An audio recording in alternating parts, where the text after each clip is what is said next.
This book belongs to me.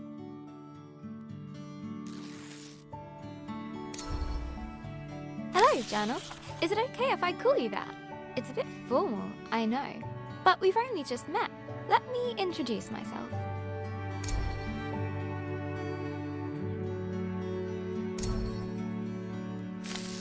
I'm Isabel Barbara Cook. Most people call me Izzy, not Dad. He calls me Titch. He's such a numpty head.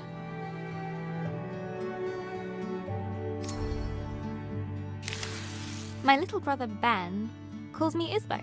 I call him He Who Chews Curtains. He likes red for breakfast and blue for dinner.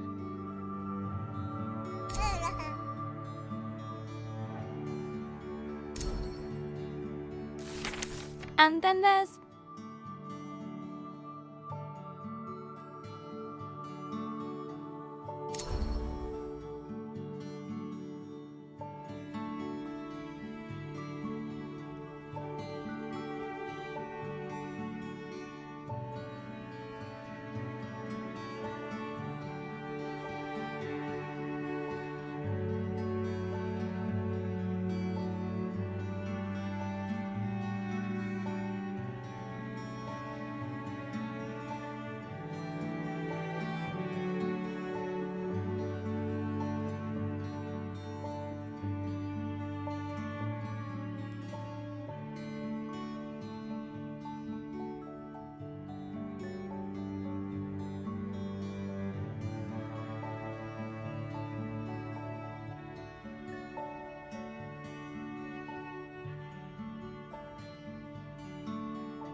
Mom, my top tea drinking buddy.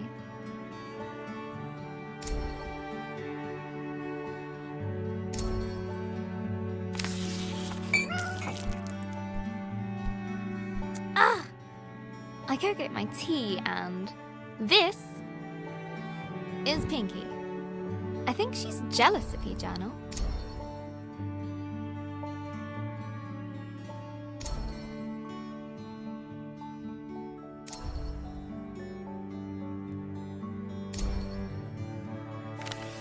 today's my birthday. Dad made his best cake. Mum and Gran started the singing. Ben gurgled along. I blew out the candles.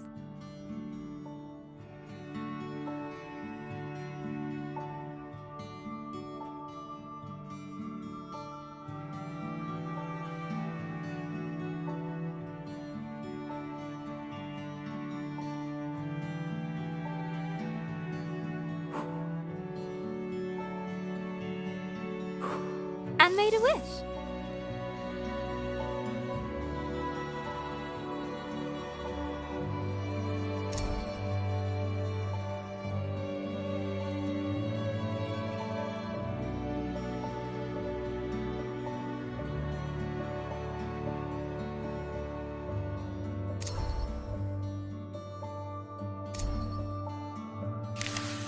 Since I was little, I've always dreamed of becoming a writer.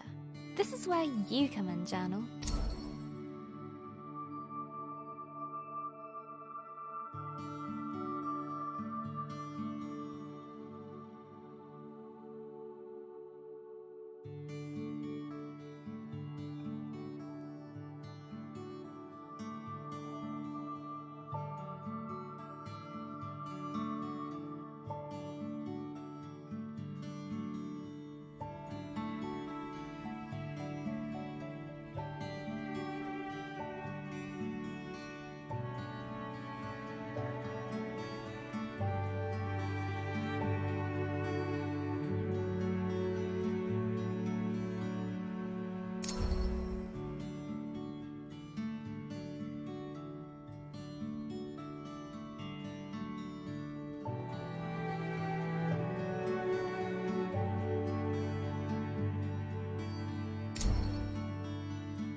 Gran always says,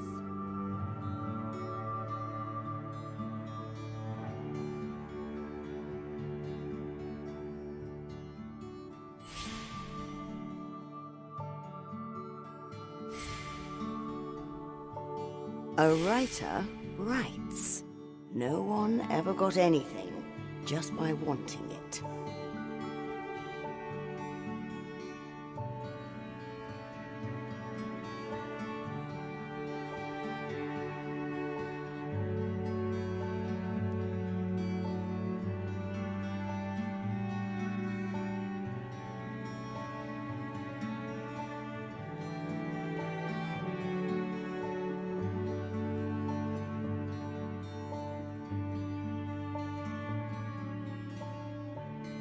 I guess that birthday wish was a waste then.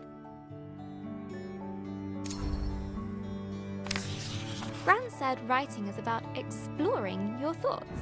It helps you unlock your feelings.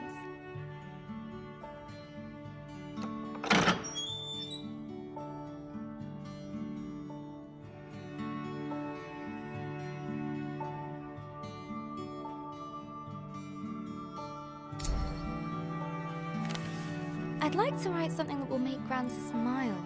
She always talks about little acorns growing into big trees. Is that to make me feel better about my height?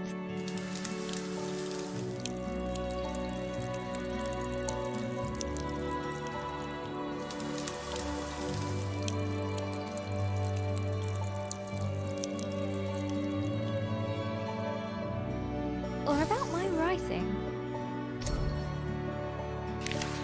I want to write a story, but what kind? A romance? Science fiction?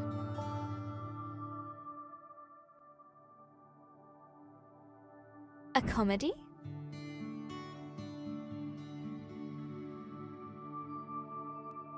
A drama?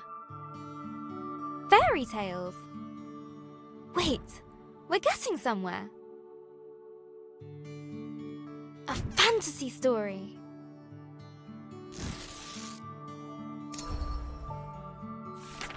So, how do I start my fantasy story? Once upon a time. Ugh, no one said this would be easy. Again. From the top.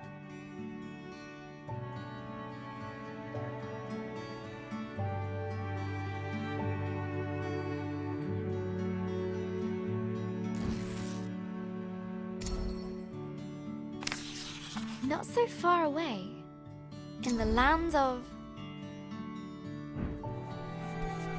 Astoria, a place of peace and magic, there lived a girl named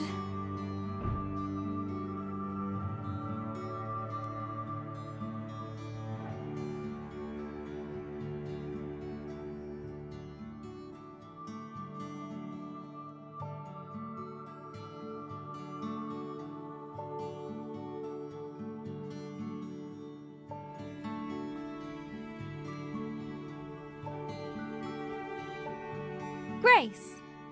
Everyone knew her by the bright color.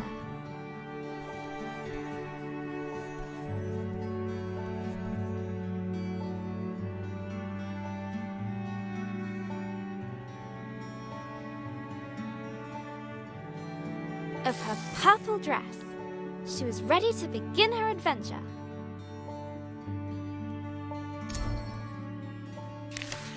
In fact, she'd been preparing for it her whole life, for she was the only apprentice of the village guardian, Elder Ava.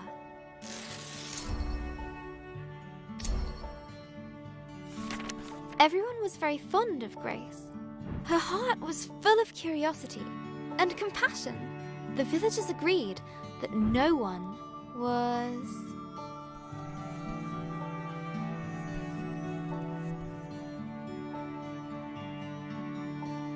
as smart as her.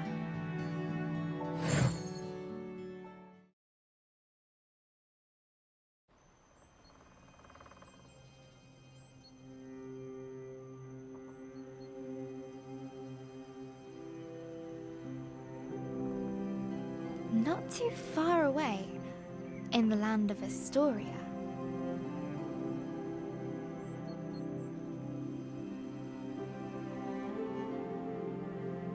there lived a young girl named Grace.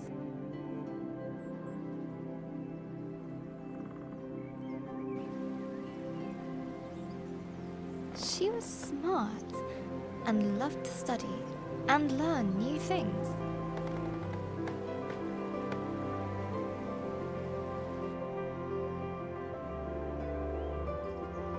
Suddenly, a faint speck of light floated down and began to buzz around Grace. Hello, little firefly. Did you come for my birthday? Oh! Let's head back to the village. The firefly shared Grace's excitement. I was studying before you showed up, Firefly. We should pick up my books on the way back. I sometimes forget where I put stuff, especially when I'm lost in a book.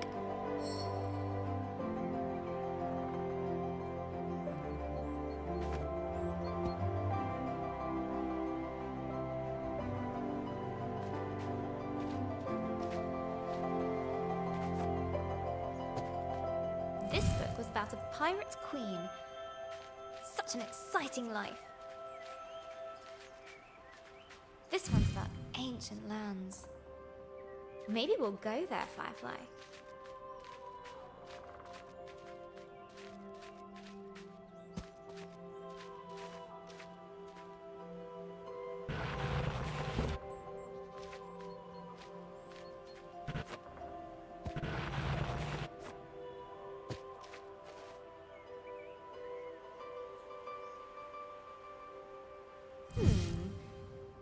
This one was about the history of spoons. A little boring. This last one is my favorite. So glad I didn't lose it. Come on, Firefly. The village is just a bit further down.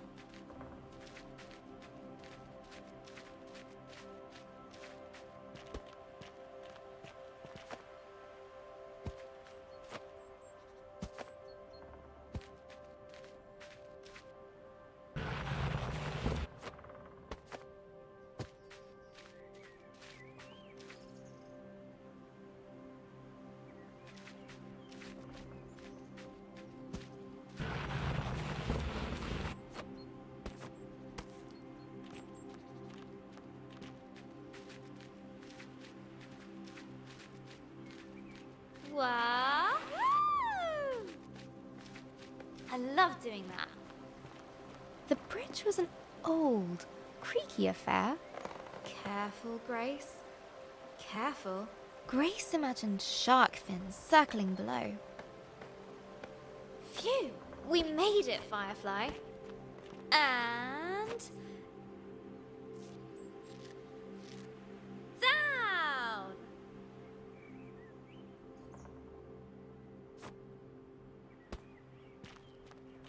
Grace knew many secret paths back to the village.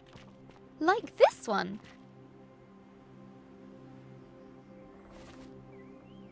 She loved feeling the roots around her, as if the tree was giving her a gentle hug.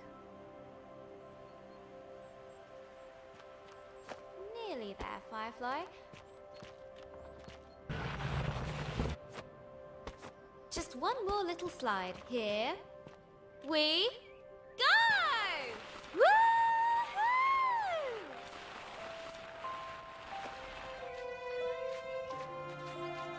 The old cargo lift, barely used.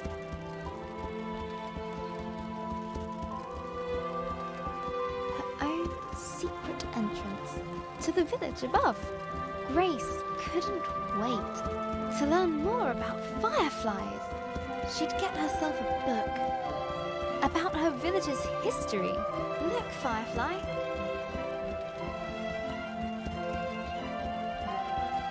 Home. The warm lights and enticing smells of Elder Ava's hut welcomed her.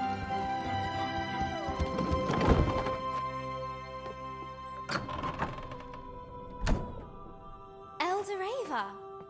Happy birthday, Grace. I've made a new friend. One of our sacred fireflies.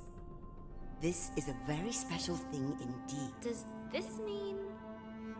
Yes, it is time. Would you fetch me that box, please?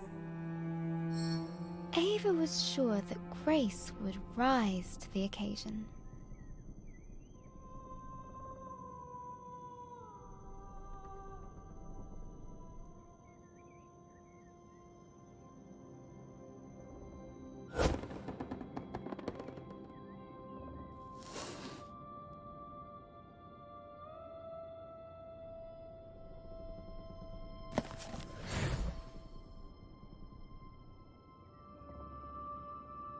Go ahead.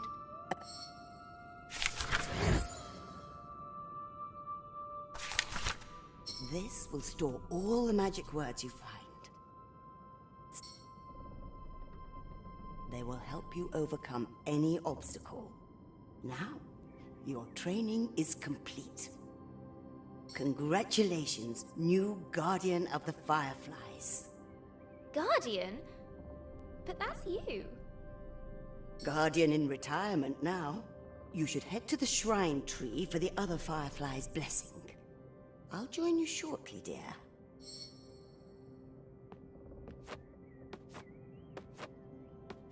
Oh, before I forget, a little something of mine to mark the occasion. Elder Ava reached inside her pocket and handed Grace a gift. Ava's favorite pendant, set with a giant...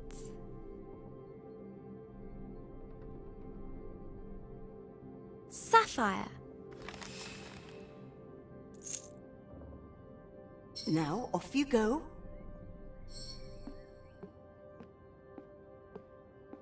I'm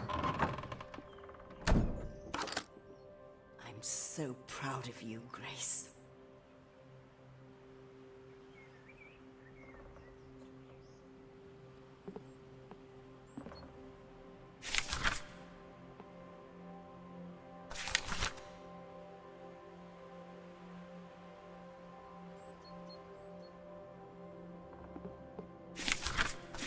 I can't wait to try out my magic book.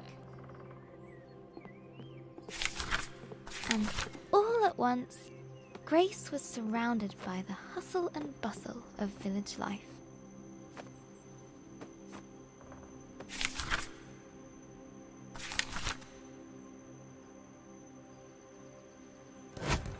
Oh, how'd you do that? Wait a minute. She's got the power. She must have the book. Grace must be the new Firefly Guardian. That was amazing. The best thing I've seen all morning. Why do we have to be on cargo duty all the time? Oh, my back's aching just looking at it. Grace loved throwing stones over the rooftops, but not today. Look, Grace has the book. Today, the Firefly Shrine was waiting. Go on! She looked over her bustling treetop village. I heard you had a bit of leaf mould. This was all she knew. Yeah, Elder Bassus gave me a poultice. Did it work? Cleared it right And up. it was home. Looks better than ever. Smell that! That's the scent of paradise. I could always use more paradise. I'll take 10. But inside, she was still curious. Hey, Grace! Happy birthday! No, you can't have a magic book. Good to see you, Grace. But Grace has one. But that's different. She's special. But you say I'm special. Careful, careful. No need to rush.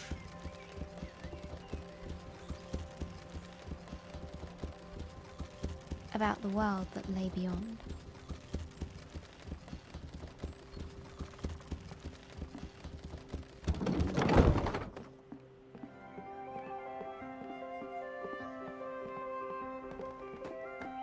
The bridge swayed in the warm breeze. Its slats creaked with a gentle familiarity as Grace crossed it.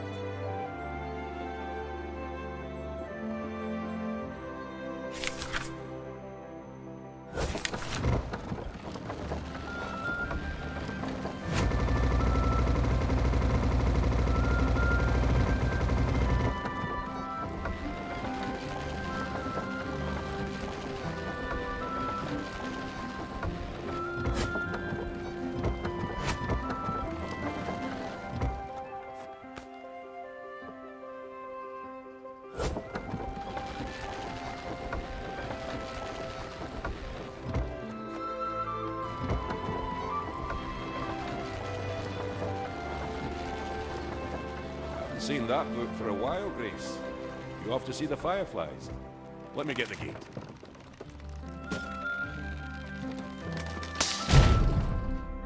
Ah! Blast!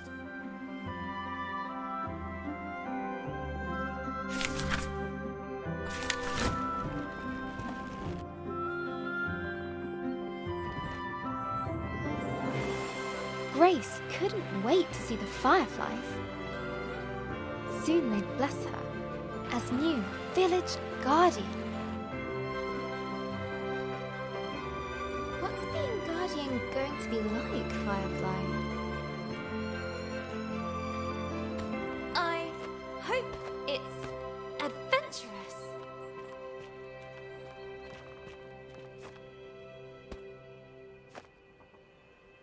Let's swing into adventure.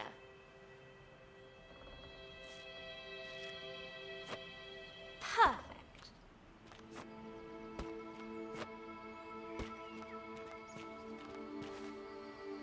Grace crawled through the dank, dark tunnel.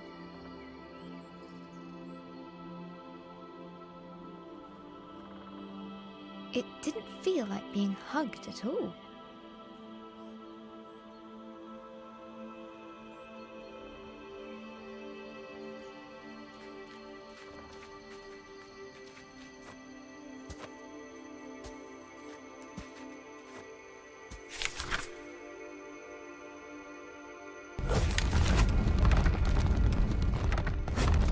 The rocky cliff face posed no challenge to her now.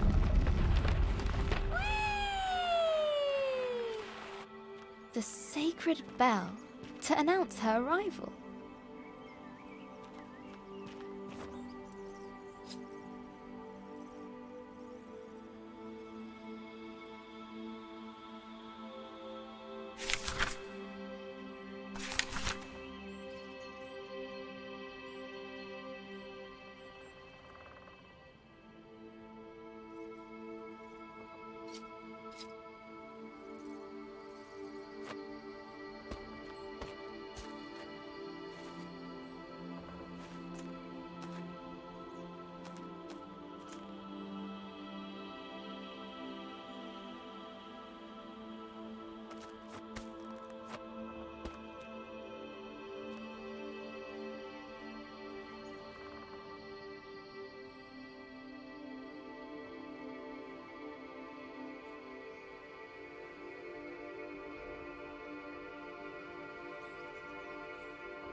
At last the tree was in sight, home to the fireflies, whose ancient energy kept the village safe from harm.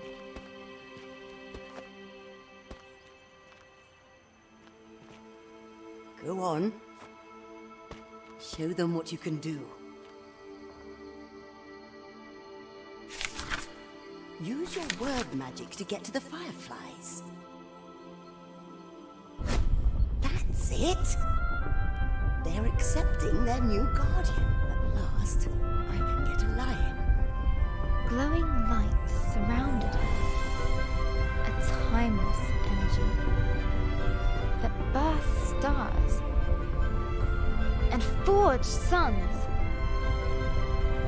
Now she was part of it, forever. And so Grace became the new Firefly Guardian, but her biggest adventure was yet to come.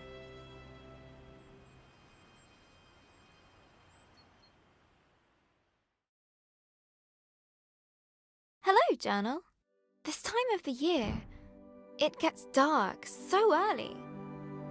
Like the day is just an accident, and the night is how the world really works. Stars and fireflies glowing in the dark.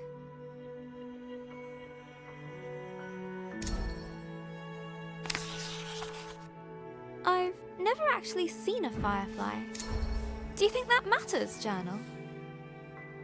Glowing things are cool, especially in nature.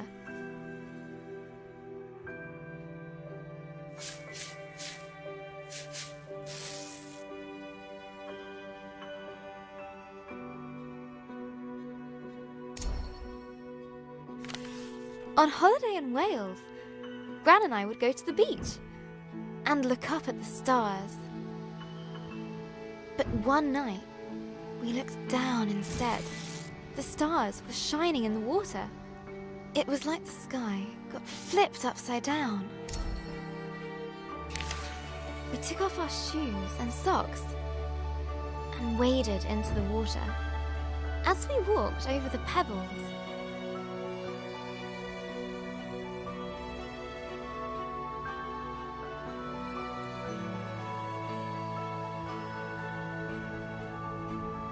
they glowed beneath our toes. Gran said it was called bioluminescence. Tiny plankton in the water being moved back and forth by the tide.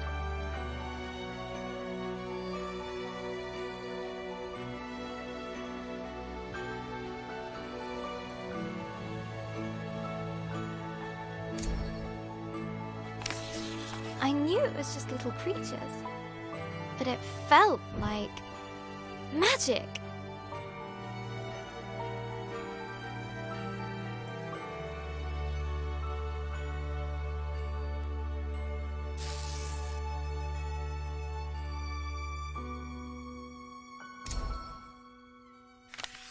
I got up very early the next morning. I sneaked into the kitchen, got a jam jar, and went down to the shore, to where I'd seen the plankton.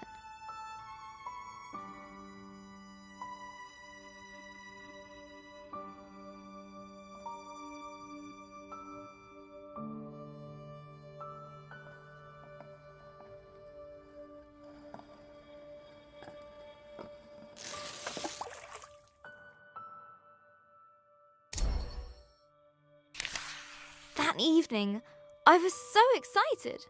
I carefully put the jar on my bedside table.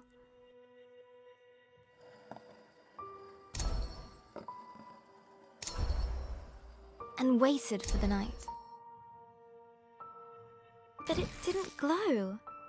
I was devastated.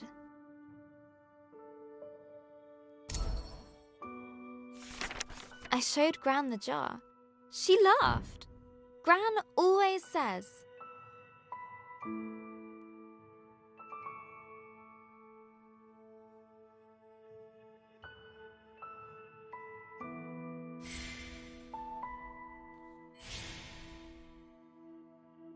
You can't put a cork in nature. They need sunlight and nutrients from the tide. Gran knows about those things. She used to be a marine biologist.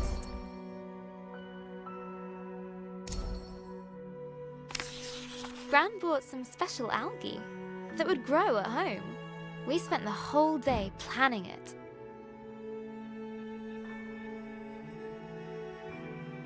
Sand. Water.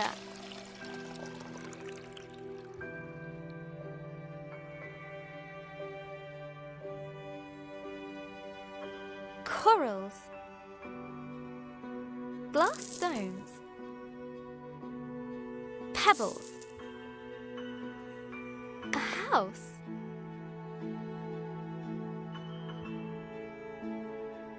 Lights. Company.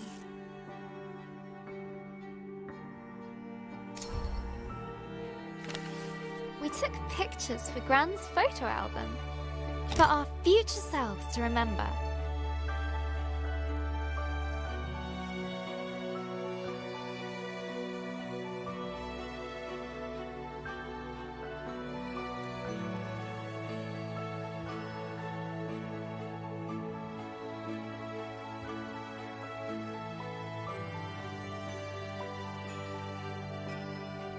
How the tank took ages to fill.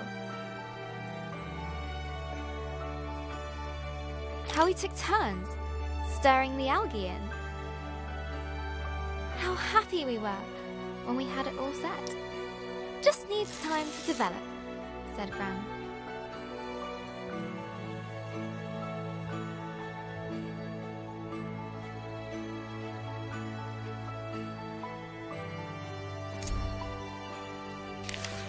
After 6 days, the algae was ready. I put the tank on my desk and ran my finger through the water. My own bit of magic.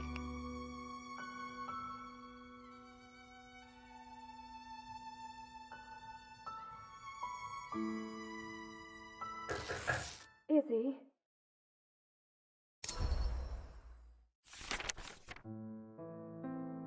That was Mum. She just got a call. She has to leave now. It sounded really bad. I have a weird feeling in my stomach.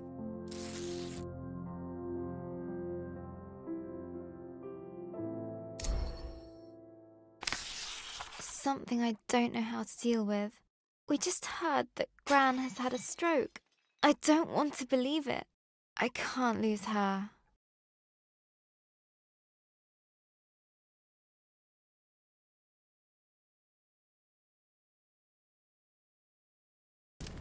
Grace woke from a hazy, distant dream.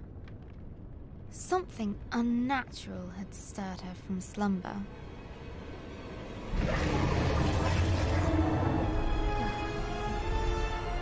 What's that noise? Eldoreva?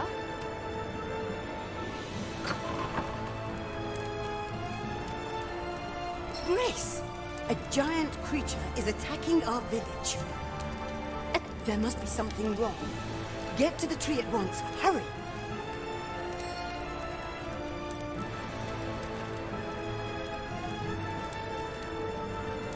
What creature could have caused this? And suddenly, Grace was surrounded by smoke and cinders.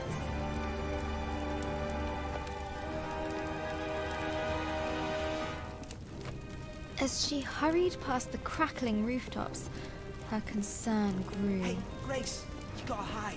You can hide with us. No, there's no space. Broken the lift. Okay. Find your own hiding spot then.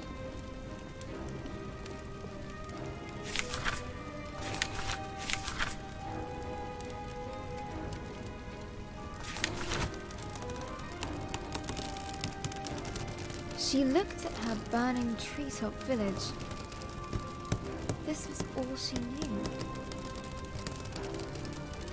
This was home.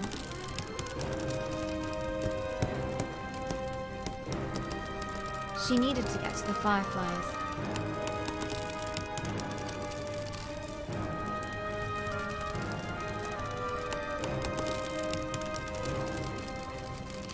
She needed to keep everyone safe.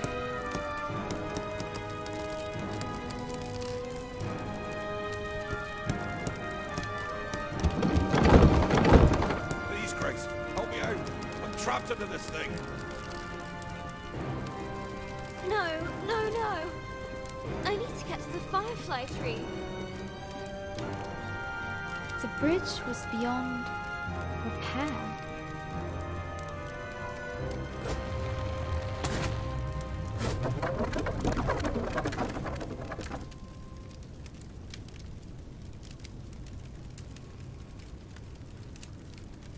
Okay, one step at a time.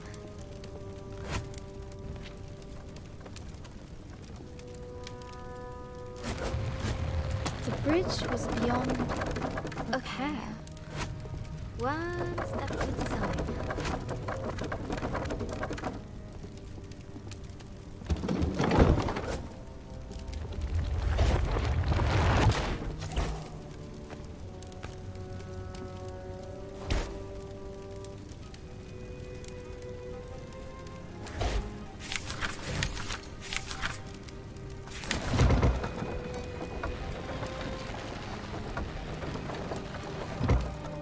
Word magic. Yeah. A terrifying noise echoed from beyond the village gate. Grace rushed out to meet it. Soon she would prove herself as the new village guardian. I can do this. Right, Firefly? Right? But she could not deny the creeping terror. The earth yawned below her. Phew. Made it. That was scary.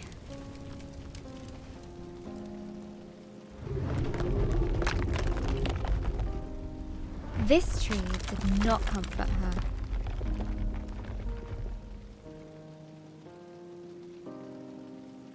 It was as scared as she was.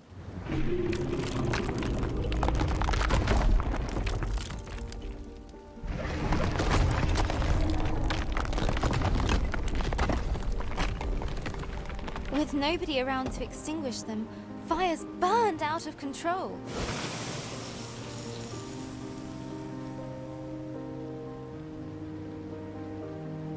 Some words will stay with you, others are fleeting. A strange blaze crackled ahead. Is that fire?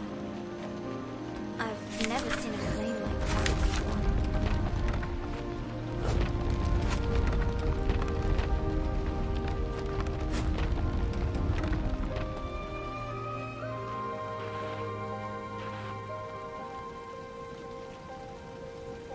The sacred bell lay silent on the ground.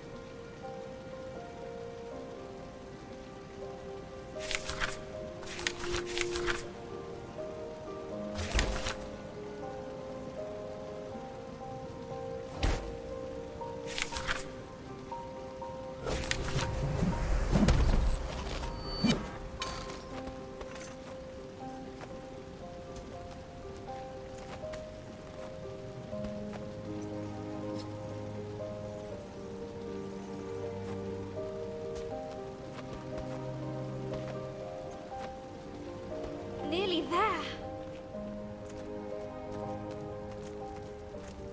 Oh no. No, no, no. Where are the other fireflies?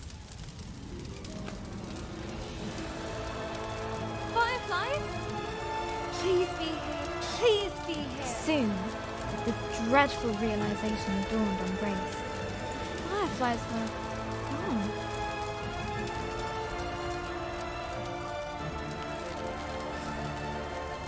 A new determination rose in her. she would find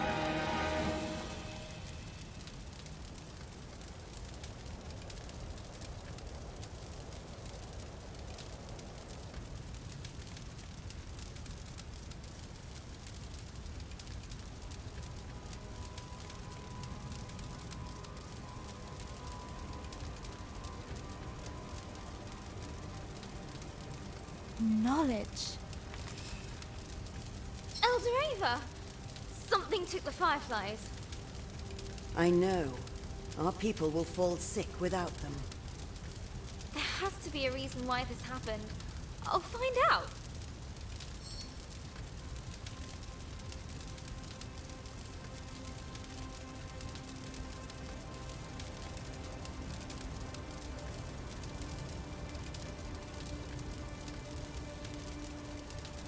I'll be back with answers.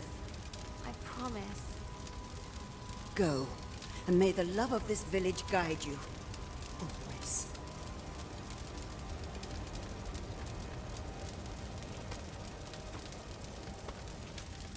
Grace took a deep breath. She knew what she had to do. She would find answers, one way or another. The earth could fall away beneath her, but she would not be stopped. This was further than she'd ever been before. And yet it was exhilarating, wondrous, and terrifying. Fear was at her side, and hope in her heart. But things were about to get worse. Much, much worse. Is that a dragon?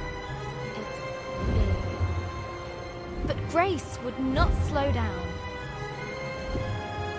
Not for crumbling paths.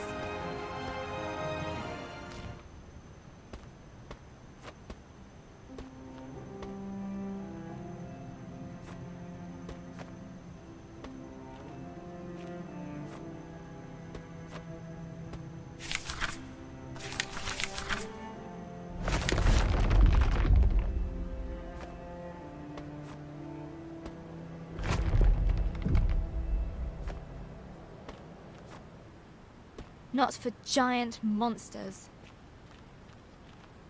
She would get the fireflies back, no matter what. She would catch the dragon. No, wait! She raced forward.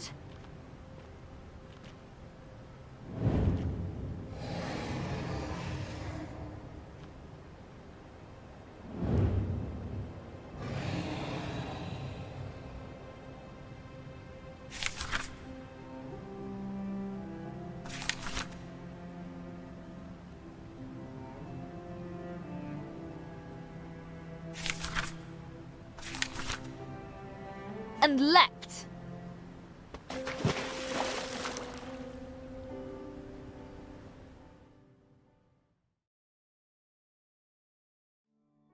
Hello, Journal. We went to see Gran today, in the hospital. It looked like a big grey fortress.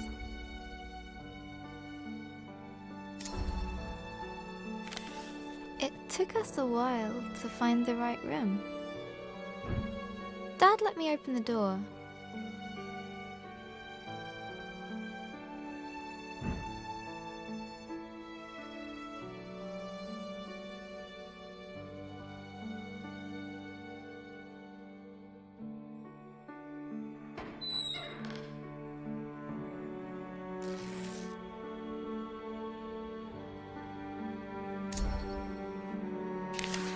Gran has a big, cozy bed at home.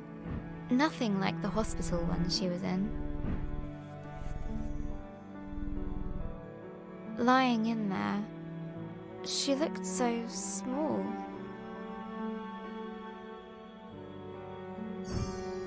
I don't remember her being that small.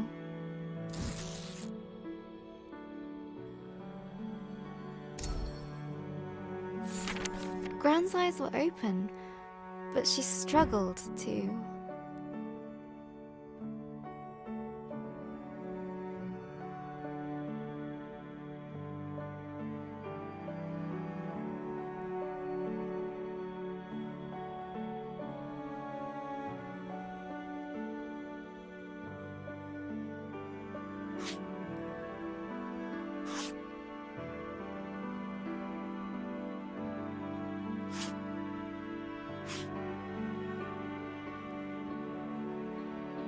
Find the right words. She just couldn't.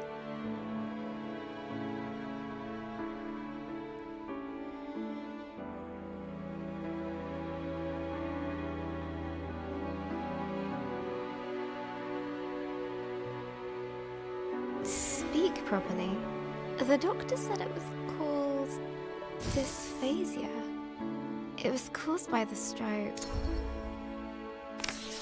She's usually so talkative, but now she kept stopping.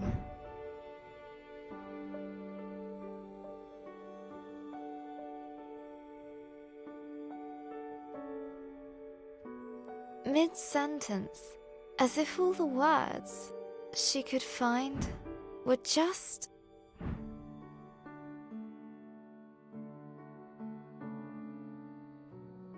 out of reach. I could see it really frustrating her.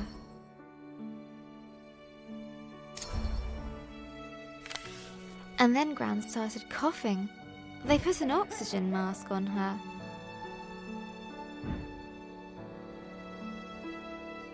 I told her she looked like Darth Gran.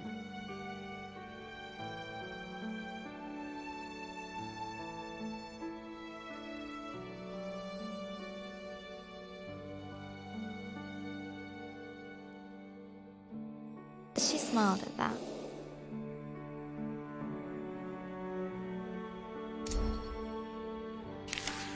That reminds me of Gran telling me how she took Mum to the cinema.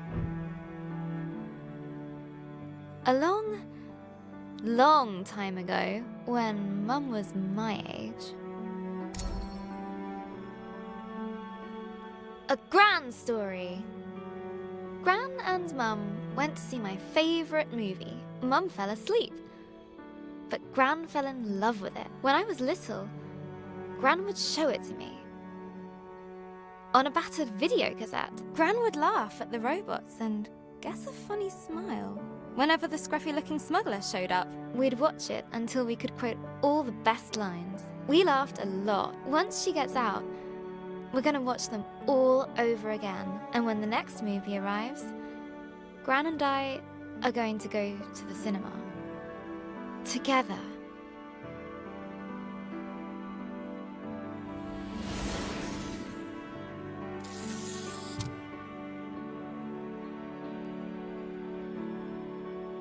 And soon, Gran and I will be playing games again.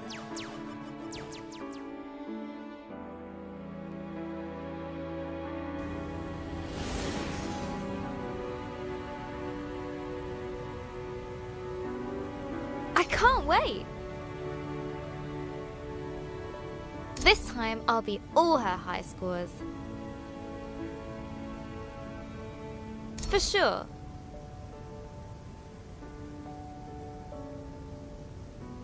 Gran's a tough cookie.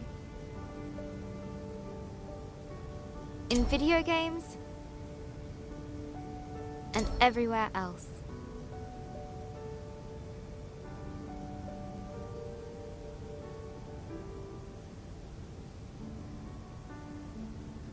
I heard Mum crying in her room.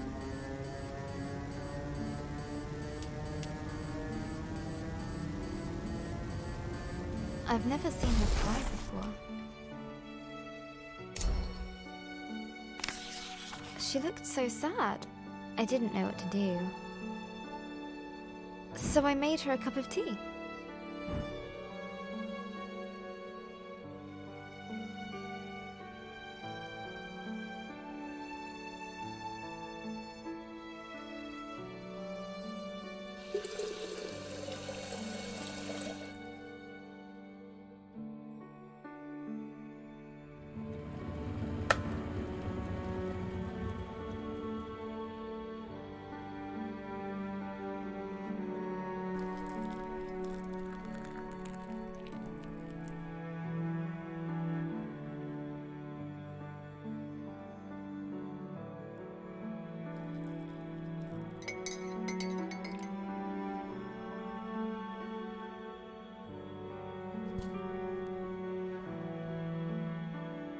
Just like Gran's, she said.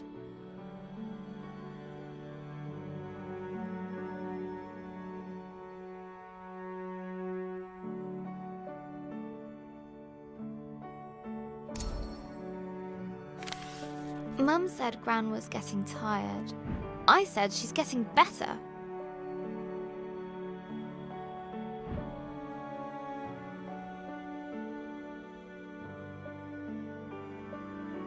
Mum said she felt helpless. I said she was just sleepy.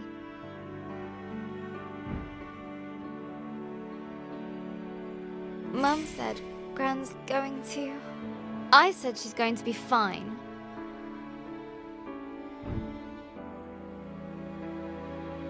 Everything is going to be fine. All you need is a leap of faith. Will Gran still be Gran after this? Of course, she'll be fine. Fine! Gran is going to get better, right? I made her smile. That should help. Got to keep positive. Mum needs me to.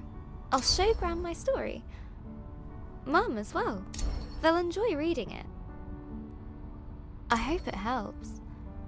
What else can I do? I just need to finish my story. So, where were we? After the dragon attacked the village, Grace set out in search of answers, leaving Elder Ava and her village behind. Her journey took her to a vast desert with a guardian who guards it because it is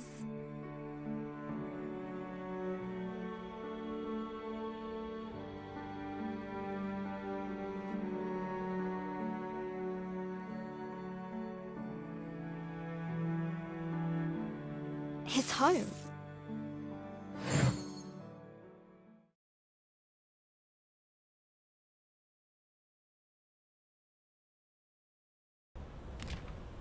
Grace had pursued the dragon far, far from home.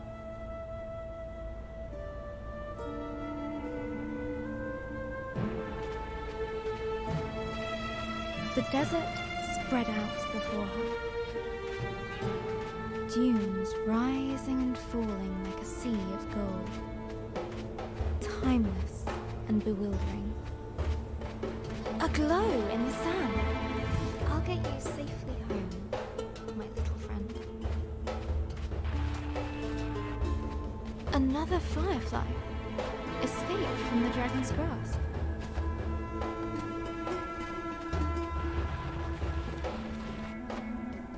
Hey there, little one. You're safe now. Where did this wind suddenly come from? There was something very unnatural about it.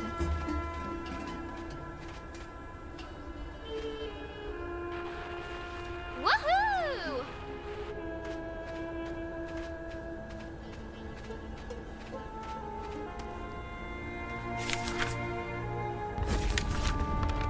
A little wind won't stop me.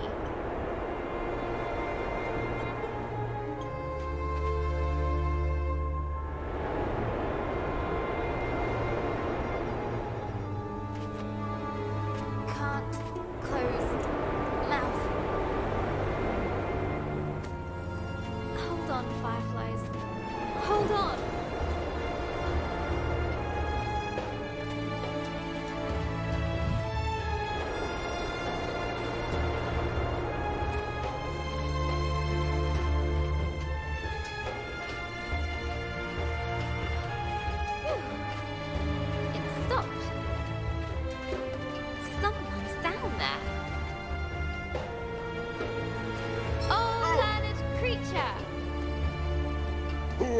to come in here making all that noise. My desert was peaceful, tranquil. Looks like you're a scholar. So am I. Do you know something about a dragon? Go away. You are then stay out.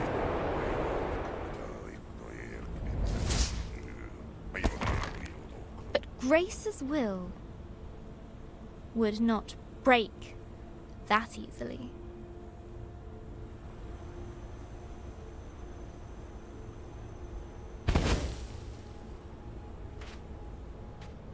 Hey! Come back here!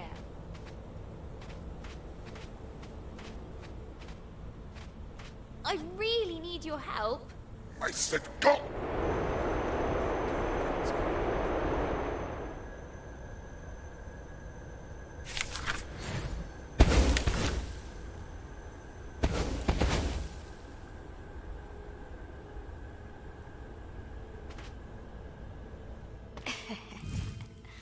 Surprise!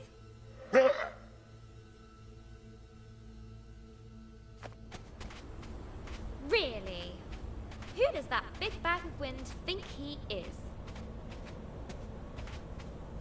Look, whoever you are, Go away. I can't. I have to find the... Go away.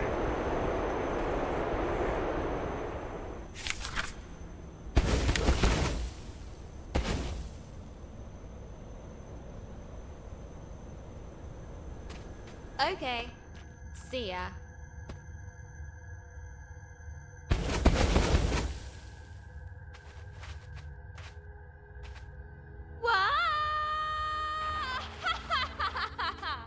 That sorted Mr. Grumpy Pants out. The yawning cave burrowed deep into the earth. Home to wondrous life. Easily scared.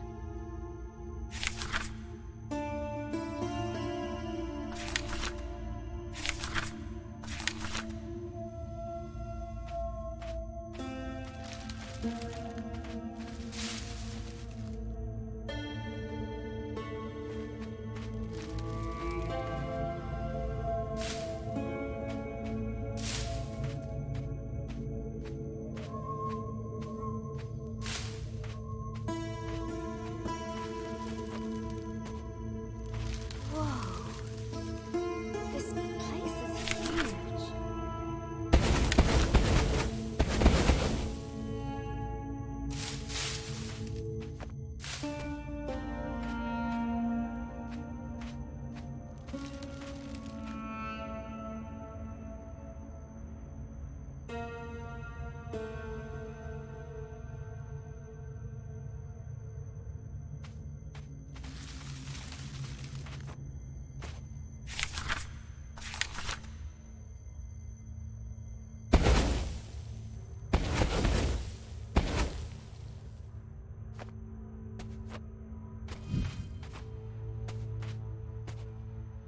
Grace felt like an explorer.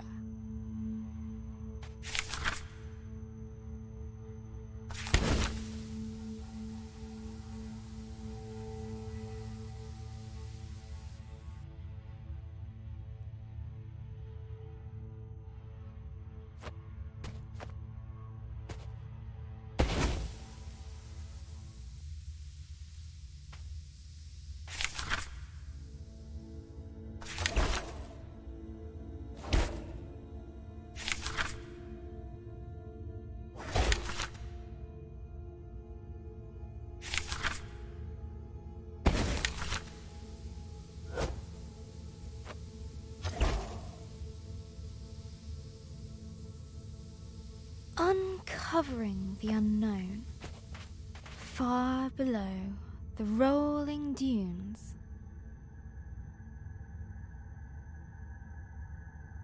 I wonder what used to be down here. Maybe sand-swimming desert pirates? Or one-eyed troglodytes? I hope not.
Deep under the desert sands, grace found.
A long, forgotten chamber.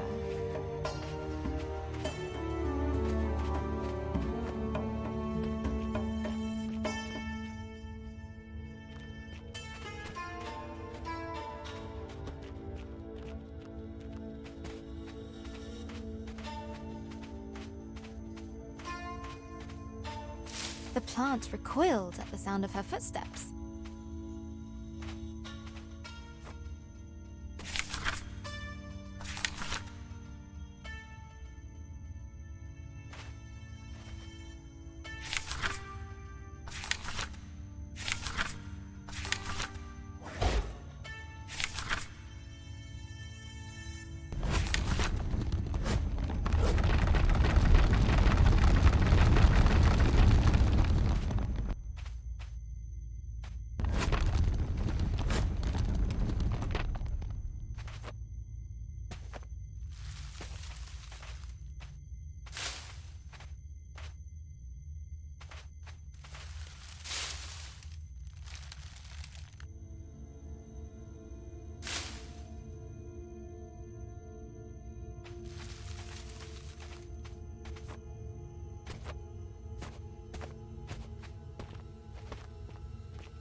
What's this? Broken remains of greatness past.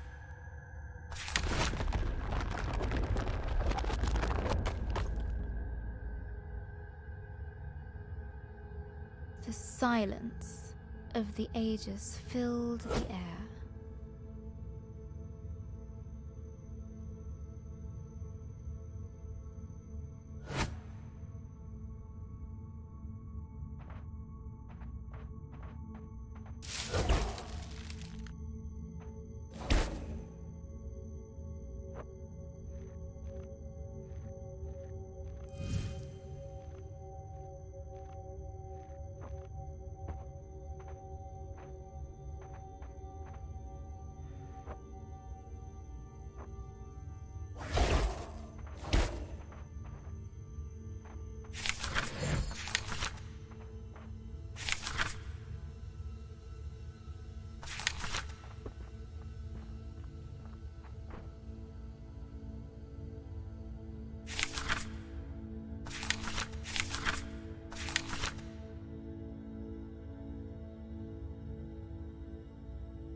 Fresh air!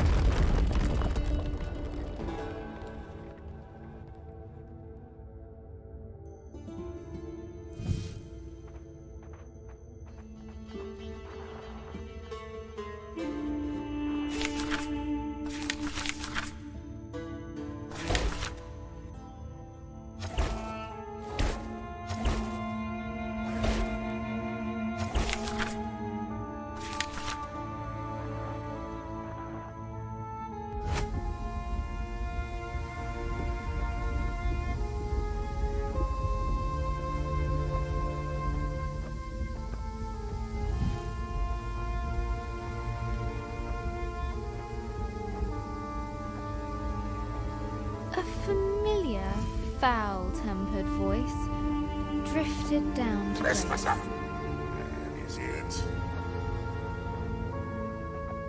They didn't ask. They didn't wait for an invite. Rude. It's just rude.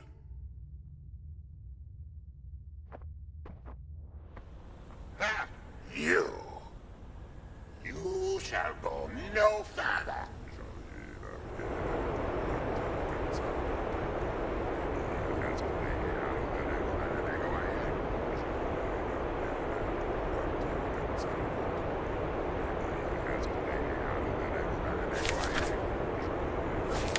Oh, please shut up. Ha!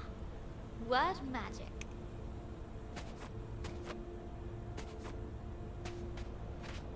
Grace had disarmed the djinn.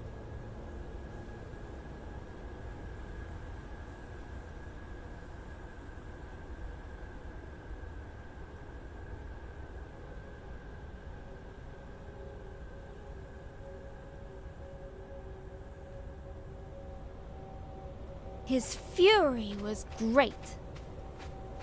Fortunately, his voice was very, very small. But the Desert Guardian would not let it rest.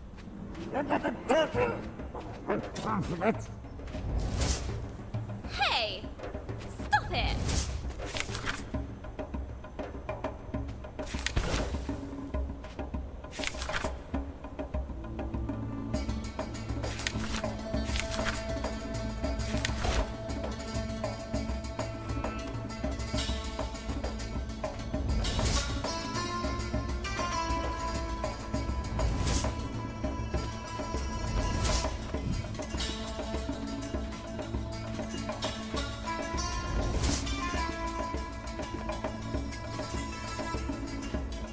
I need to find the dragon! Don't you get that? I really don't have time for this.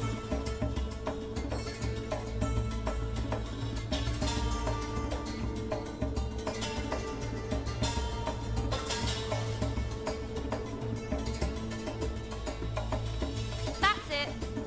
So long. Woo-hoo! Well, we got rid of sulky boots again. Now, what's all this? As she looked around this lonely, desolate place, Grace wondered, why would anyone choose to live here?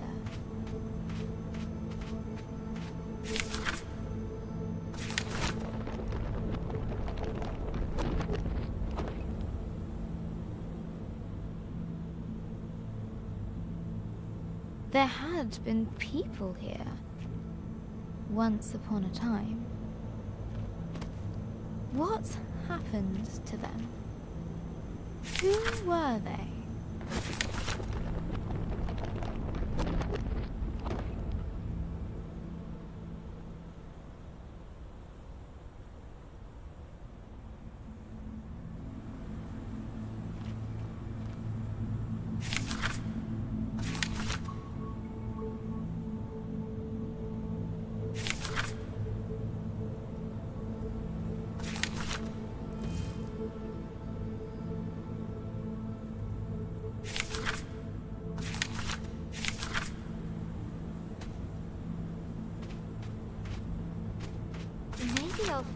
answers here.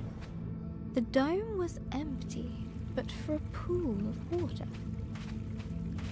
An inviting place to rest. Grace's thoughts drifted to the people that once had lived here. She was sure they must have been...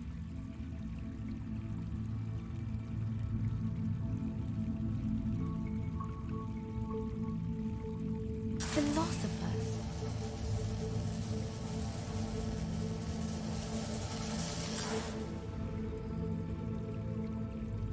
A distant roar roused Grace from her thoughts.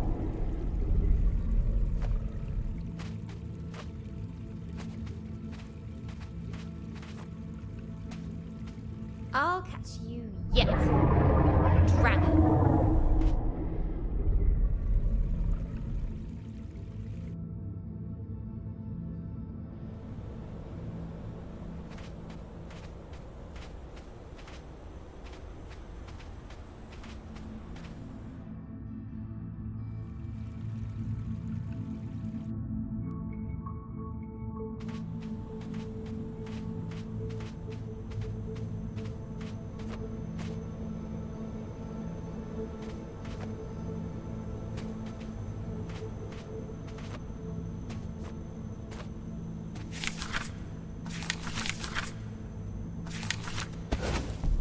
The ancient statues toppled before Grace.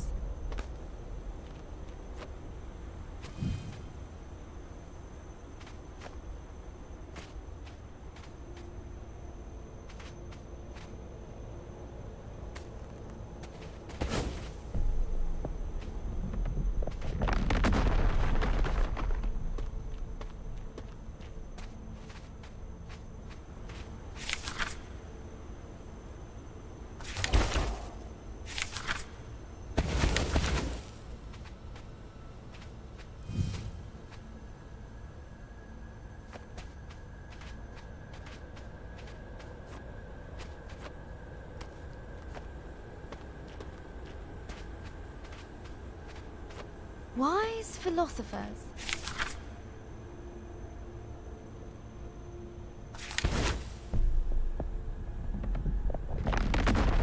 Pondering life's mysteries.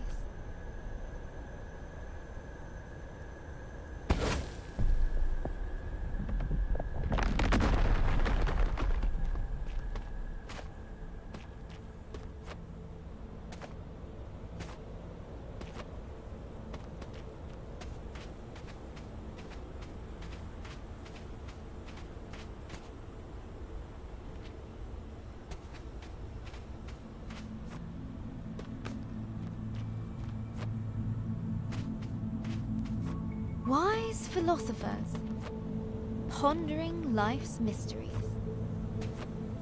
Fall before me!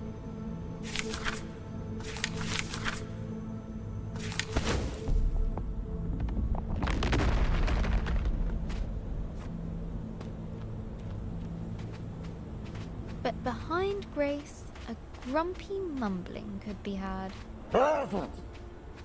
Ugh, him again. Let's move.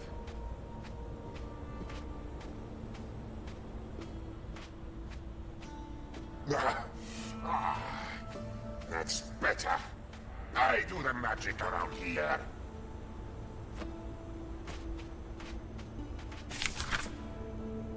The Desert Guardian was frantically looking for Grace. Stop hiding from me. He would surely find her eventually.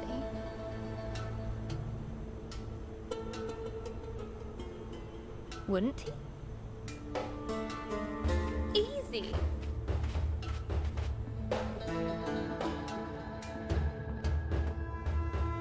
Despite the darkness, Grace's hope guided her.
can write that better.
It must leave.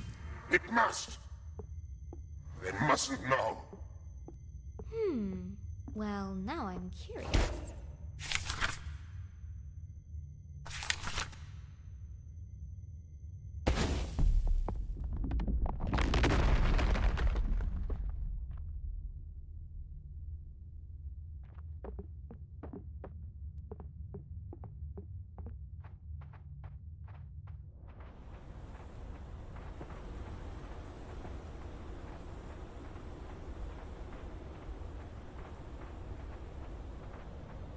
What is it with this guy?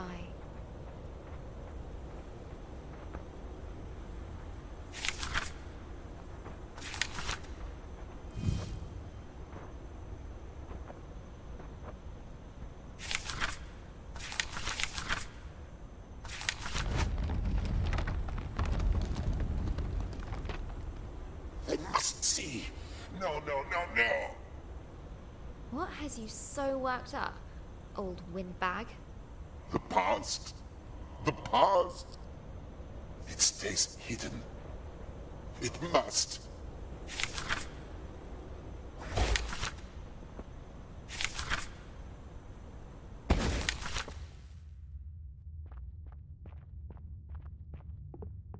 Oh, the old days.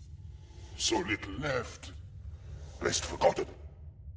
Look, whatever it is you don't want me to see, I'm sure we can... No. You cannot go further. Back! How can I get him to listen? Would she break the Jin statue? Or repair it?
creature. You rebuilt my statue. Why? You weren't listening, but you look calmer now.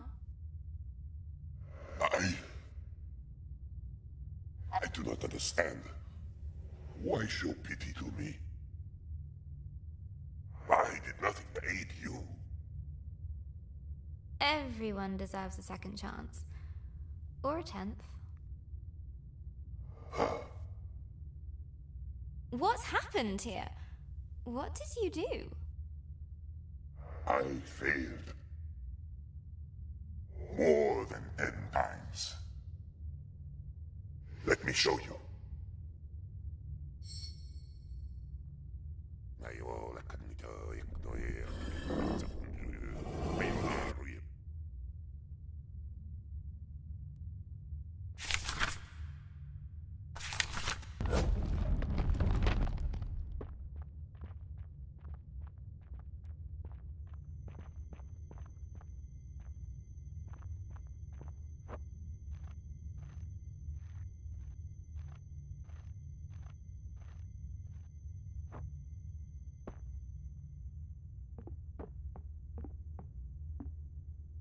I was once worshipped here. It was wonderful. But I grew complacent, arrogant. They warned me that great dangers were coming. And what did you do? Nothing. I believed that there was no danger I could not thwart. I was wrong. They paid the price. My being here must have brought back painful memories. That is as it should be. To feel something, even pain, after all this time. For that, I thank you. I don't need your thanks, but I do need to know if you've seen a dragon around here. It has come and gone. But there is something you should know about that beast. What was that?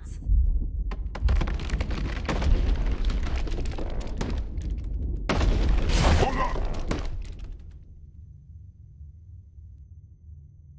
Fall softly, my friend. Knowledge will be yours in time. Use it more wisely than I did.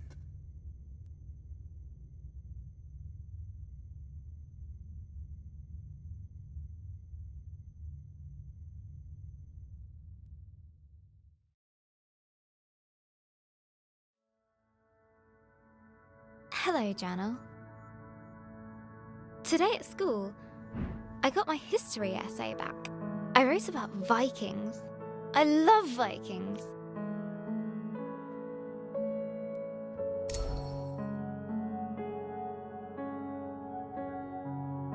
Mr. Collins didn't like it.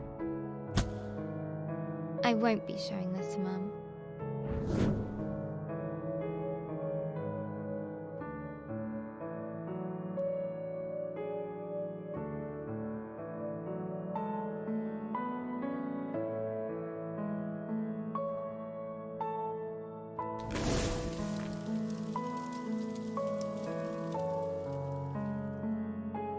She has enough to worry about. Vikings are the best. They're tall and strong. They love conquering and fire.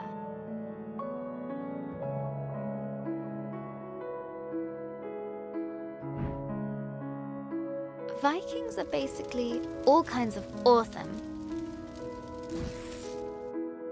I could really use some awesome right now. I got her old photo album out. I wanted to see Gran like I remember her when she was awesome.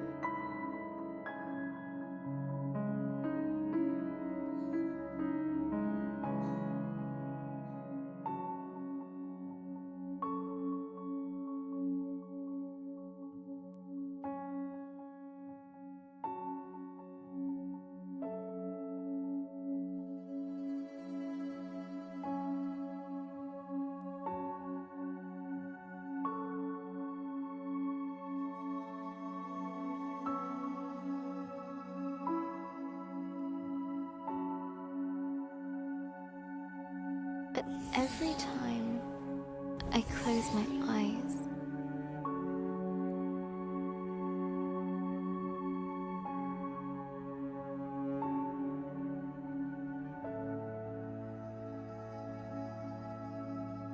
I see her in that horrible bed. We're visiting the hospital later today.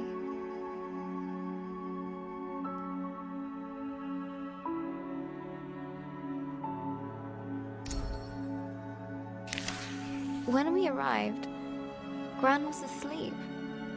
Her skin looked so thin, almost see-through, like tissue paper. She was Gran-shaped, but empty. I mean, that's silly, right, Journal?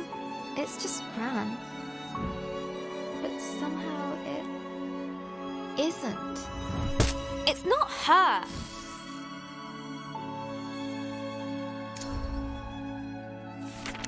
She woke up after a few minutes, but it didn't seem like she knew who we were. Why? Why is this happening? Why her? It isn't fair! Why, Journal?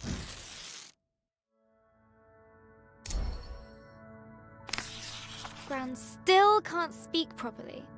It's so cruel. She can't tell us anything. Everyone pretends they're having a real conversation with her, but they're not. Like what she wants to eat, or how she feels. You're doing fine, Barbara, the doctor said to her. You just need some time. Hospitals should make you better. She's so ill now.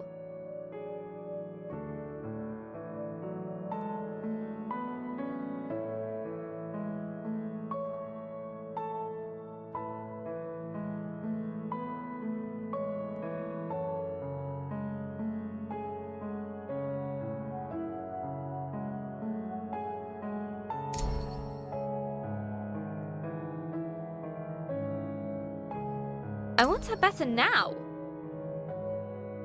Just wait. Time is a healer. I thought that was his job. I wish I could help her. It makes me so mad.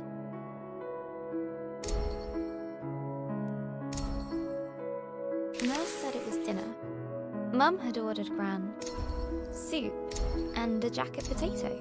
But when Gran tried to eat by herself, she kept dropping her cutlery.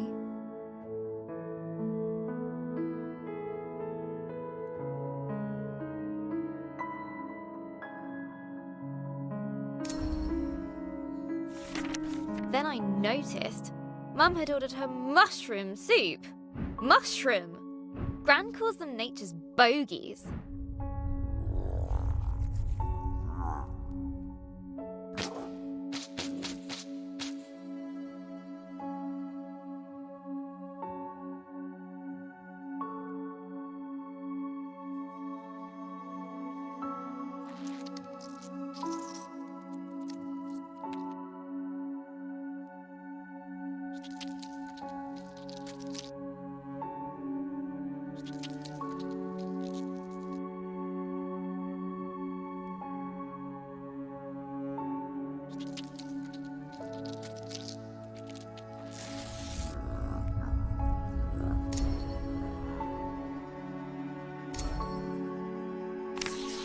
I reminded Mum about the mushrooms.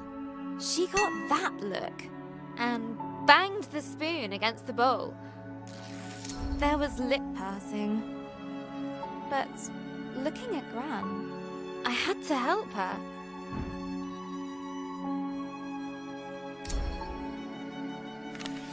I still had some loose change, so I ran down to the entrance hall.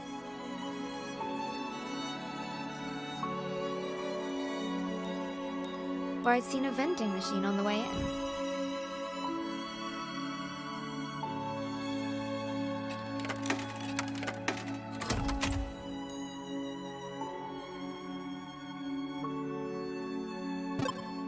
Egg sandwich! Hurrying back to 305, I couldn't help but grin. They didn't let me back in. Adult talk. Wait outside. That's what they said. So I waited on a bench until Mum came out the room. She said nothing.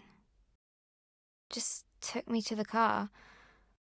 We didn't speak a single word. Not at the car park. Not during our drive home.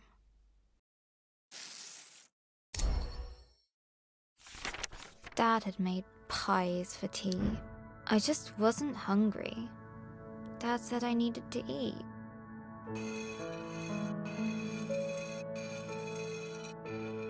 I said if Gran wasn't going to eat, neither would I.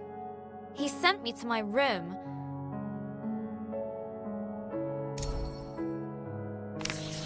I slammed the door really loudly and flumped onto my bed. I still had the egg sandwich.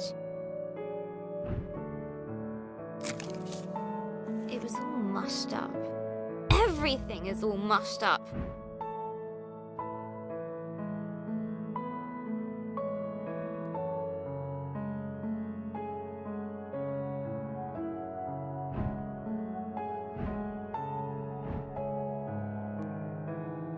Dad is mean.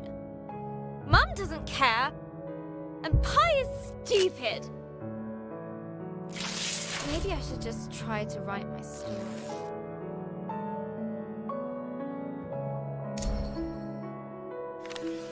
Let's see. Last time, Grace was plunging down into the dark below. But the Djinn spell slowed her fall. Down and down she went, tumbling, helpless. Then and there, Grace started to...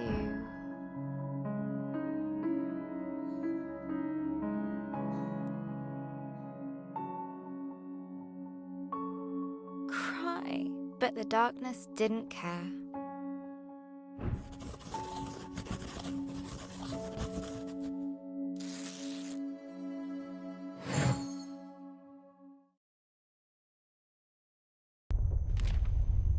As Grace hurtled through the darkness, her helplessness no longer made her feel scared. It made her feel frustrated, angry. She wanted answers.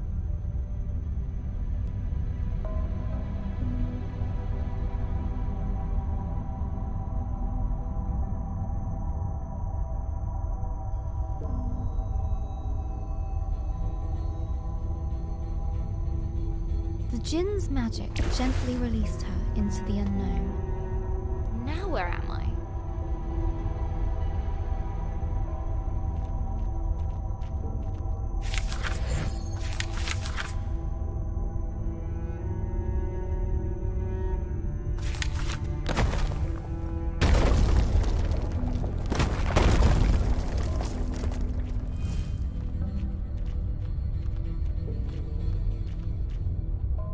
The ground was warm to the touch. At least it's quiet. Just my luck. And what's that? Molten stone. She'd seen nothing like this in her forest home. I really miss my reading luck.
stalactite hung above, looking decidedly precarious.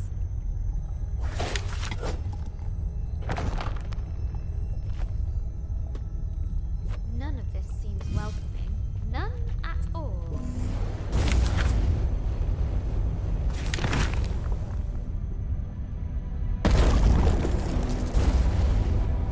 Careful! What is this?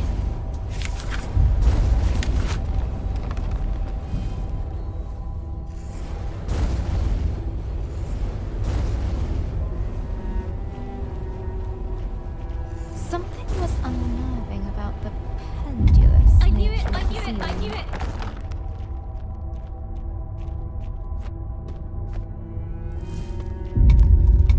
Ah! This is ridiculous!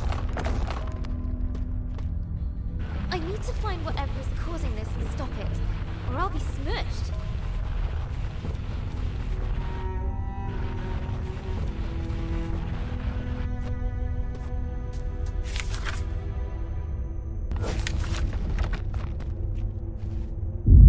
As the sound got closer,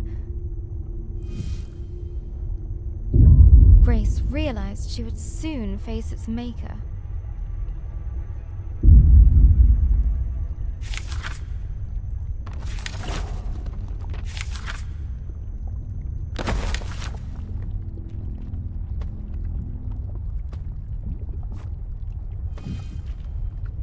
Okay, here we go.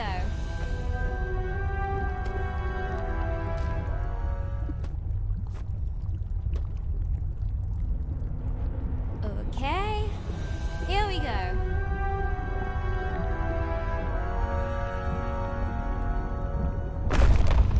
Fire and flame wrapped her form. Hey! Stop that! You'll bring the whole cave down. But the giantess just kept on pounding. Just ignore me. It's not like I might die over here.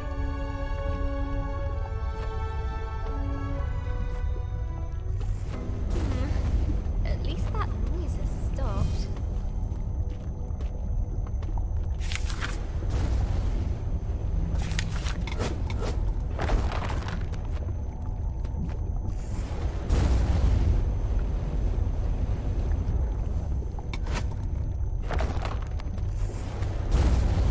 The lava gently bubbled, as if to mock her lack of progress.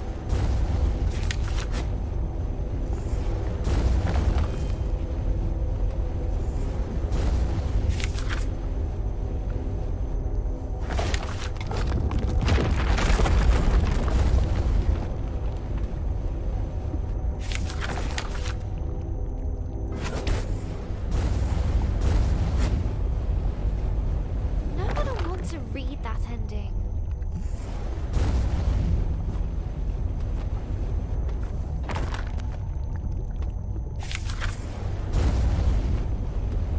The lava gently bubbled, as if to mock her lack of progress.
ignoring.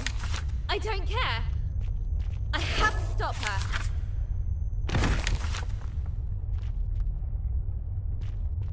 Inside Grace was a white-hot rage.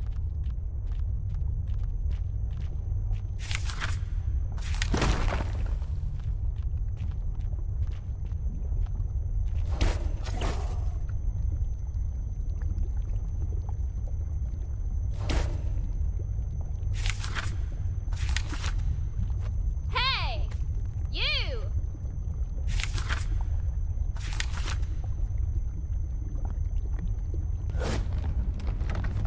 Hey! Whoever you are! You nearly killed me! Hey! Are you listening? Leave me alone!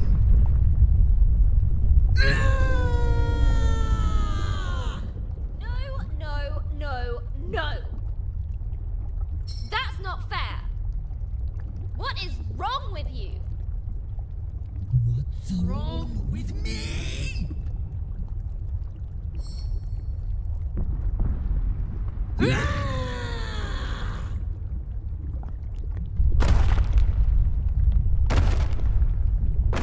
I might have overdone this.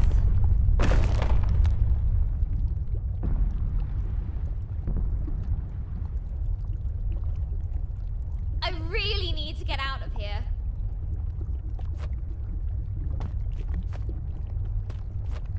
A timely exit. Grace didn't quite know what she'd encountered. Sheesh. She's so angry. The thought stuck with Grace. What's wrong with her, I wonder? Whew. I think I need a breather. A place to rest. Grace was beginning to feel the burn of loneliness.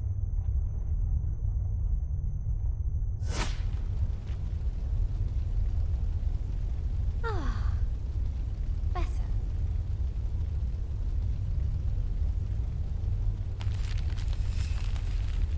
Grace's thoughts drifted back to the burning giantess. Why would she be so full of rage? She must have felt...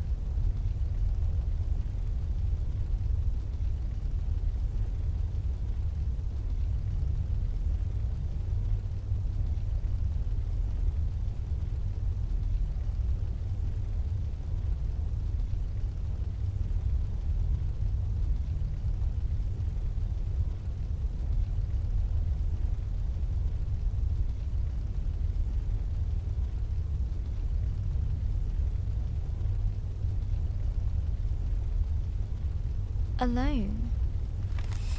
Imagine being stuck in a cave, all by yourself. I go bonkers too. Grace vowed to be more understanding.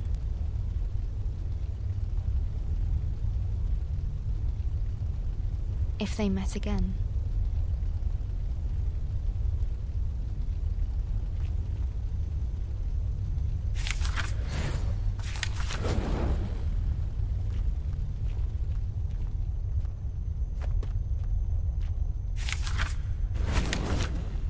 As the light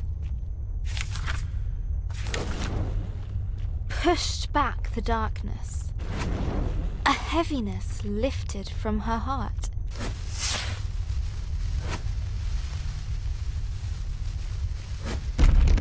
That was strangely satisfying.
Grace was adrift on the current. Without control. Lost on the flow of lava.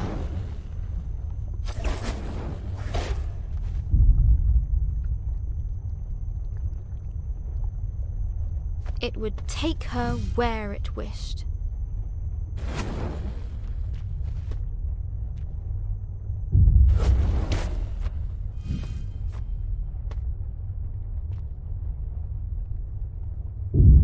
It's speeding up. That can't be good.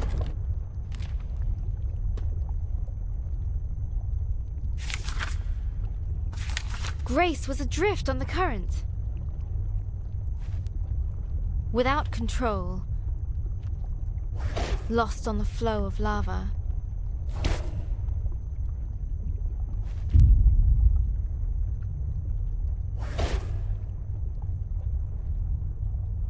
It would take her where it wished.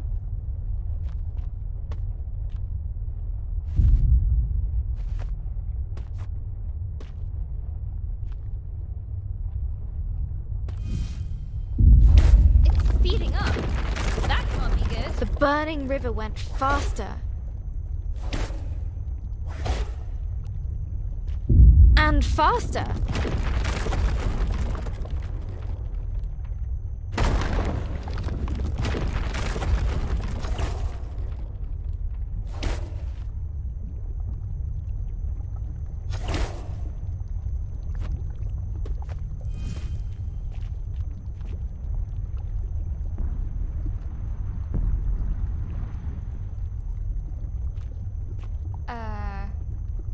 Okay, Grace. Remember, empathy. You again. She isn't listening. Run, Grace, run!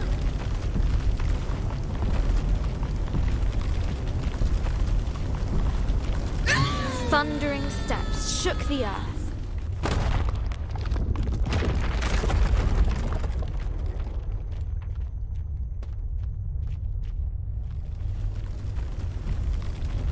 Where is she? Right behind me.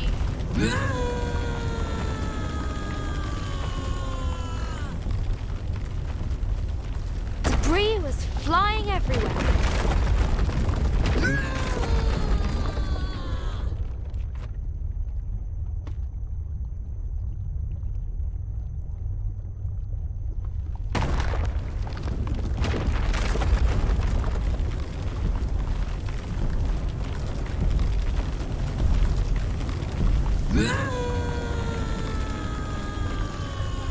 Freedom.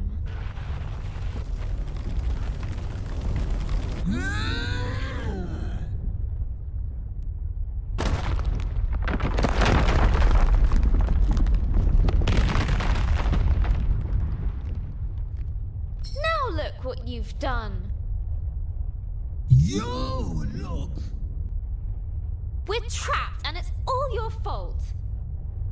I hate this place and I hate you. I hate you. Her anger consumed itself. Huh? What happened to you? No. Don't feel so angry now. Angry. When I'm angry, I take a few deep breaths.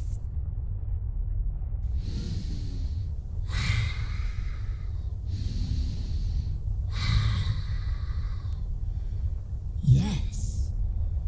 Helps. As her anger left, it brought a change.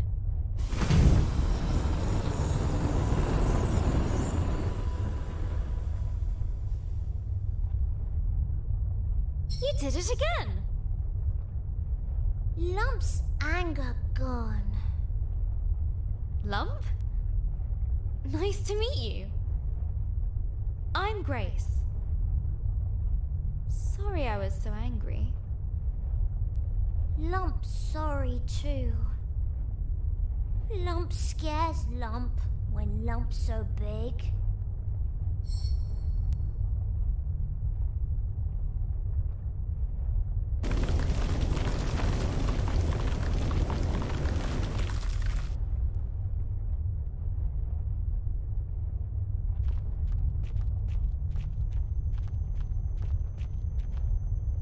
I'm looking for a dragon. Have you seen it? What? Dragon? I'll show you. But first, we need to get out of here. Just then, Grace noticed a boom shroom she hadn't seen before.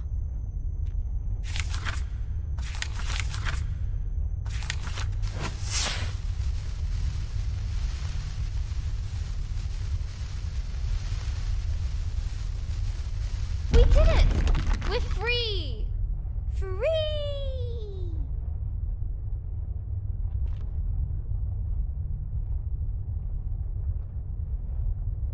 Lump! You coming? Lump likes Grace.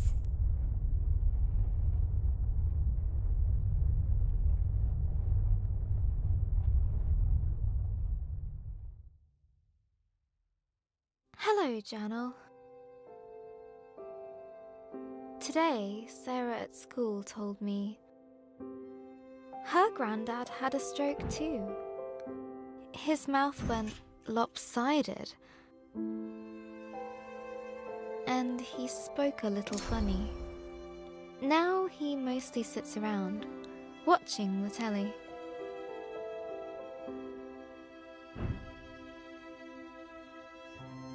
I don't think Gran would enjoy that.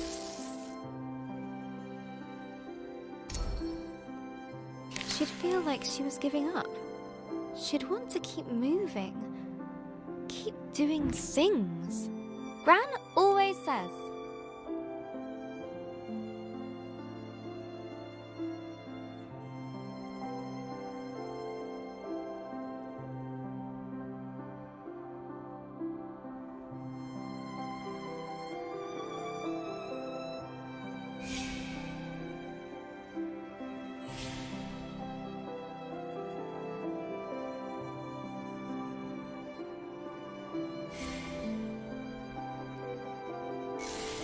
Give the world your kindness, and it will return it threefold. The more positive energy and kindness you give the world, the more you get back.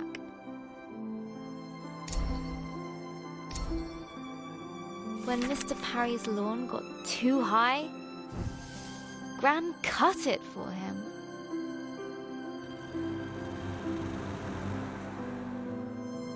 For the community centre meals, she baked cakes.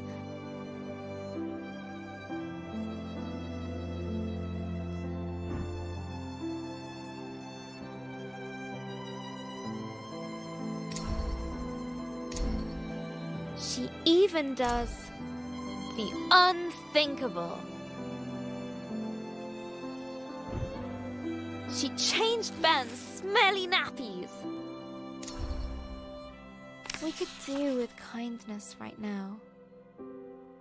Someone better step up. Me!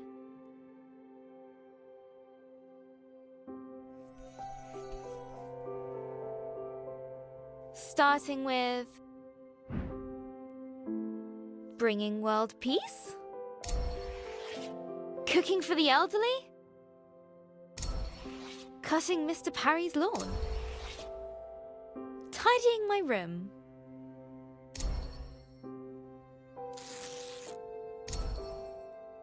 Bringing order to chaos? A mighty struggle needs a suitable tagline. It's tidying time.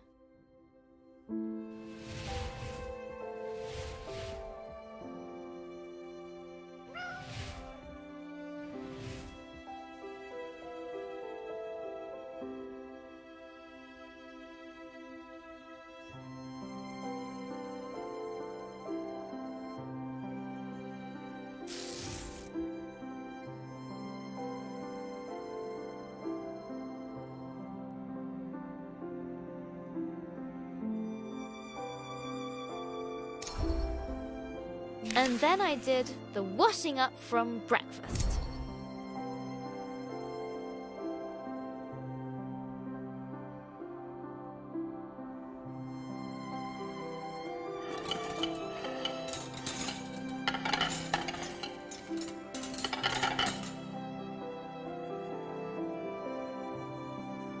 Dad said, "It's a miracle." Then he bowed at my feet. He's such a complete numpty head.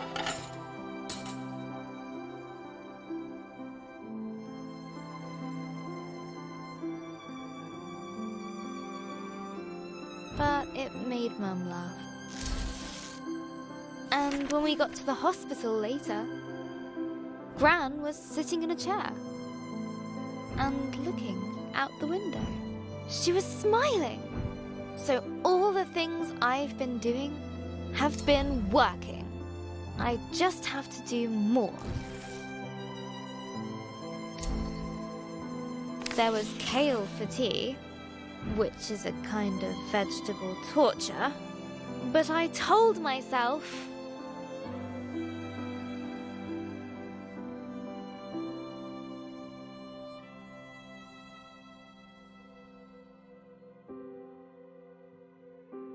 that if I could eat all of it, then Gran would be even better tomorrow.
I am on fire today. I ran up the stairs 2 at a time, just to top things up. Pinky was very impressed and slept on my feet all night.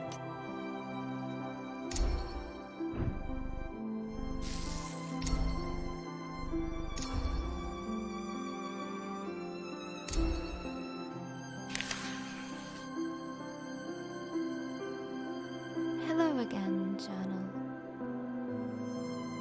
I couldn't sleep. I guess I felt a bit silly. I mean, who cares if I eat my kale? Well, Dad, maybe?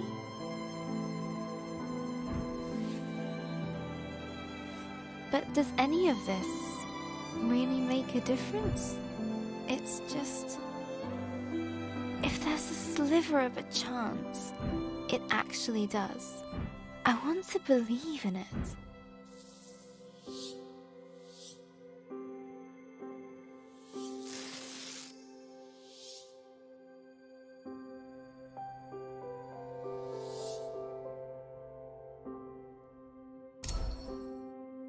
Sarah told me that when her granddad was sick, she used to pray. I don't exactly know how that works, but best to hedge my bets. Please, please, please, please, please, please, make Gran well.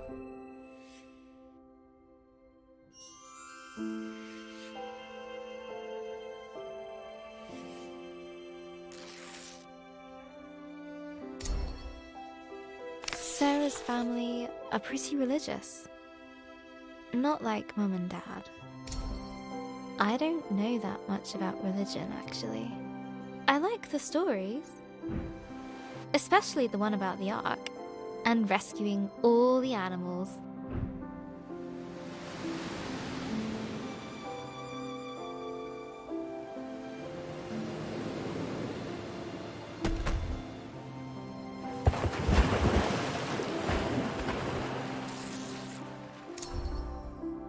Gran was raised Catholic.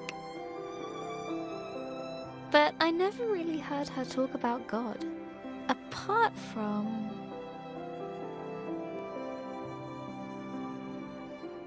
that time she dropped the yogurts in Tesco's. We took care of the mess before the staff noticed.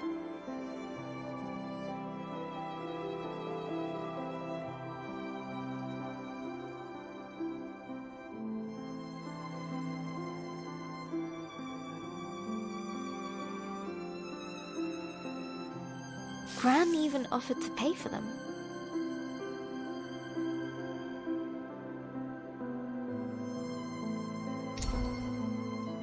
I asked her once. She said, if there is a God, they're in our actions. How we help and love one another.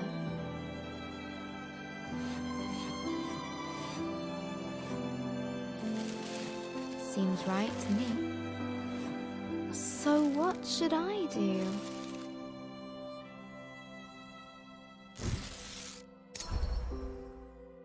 I'm going to bring in my story next time we go to the hospital. I can read it to her. I think she'd like that. Maybe if I do a really good job, she can come home in time for Ben's birthday. But first, I need to get on with the story. Having escaped the flaming caves, Lump and Grace ventured into a tenebrous forest. Writing Lump is going to be fun. But if she's not so angry anymore, she might need another character flaw. Maybe...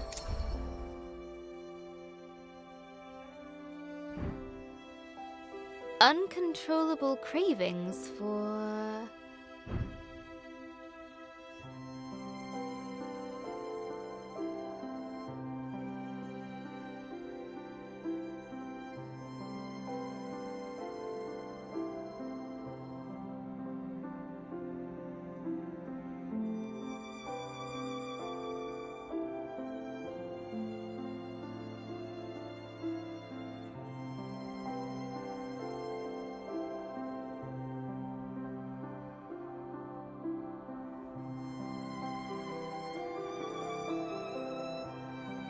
sweet fruit.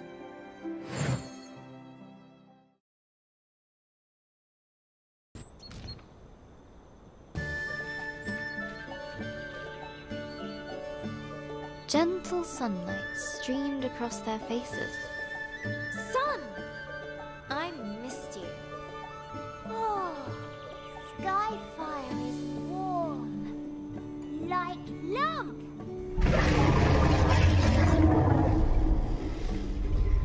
That's the dragon. We've got to follow it. Dragon?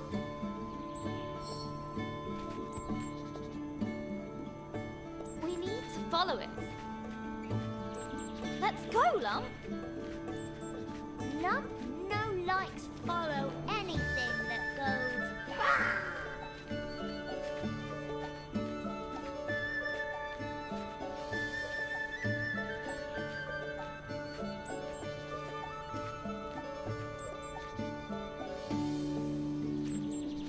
Are you coming?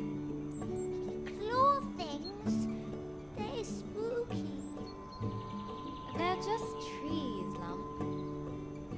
Back home, we know how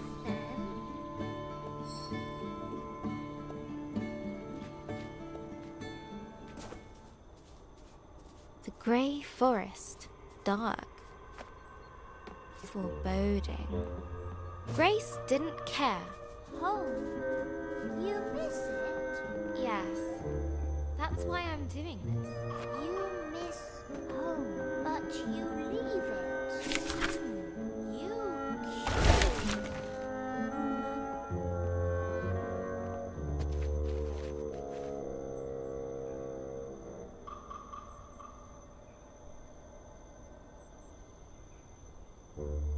I had to. That dragon's up to no good. I need to find out what it's up to.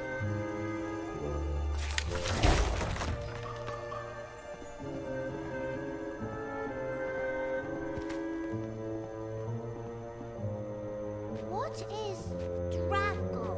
Like cave bear?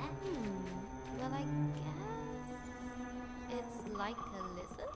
Oh, lizard's cute. A really, really big lizard.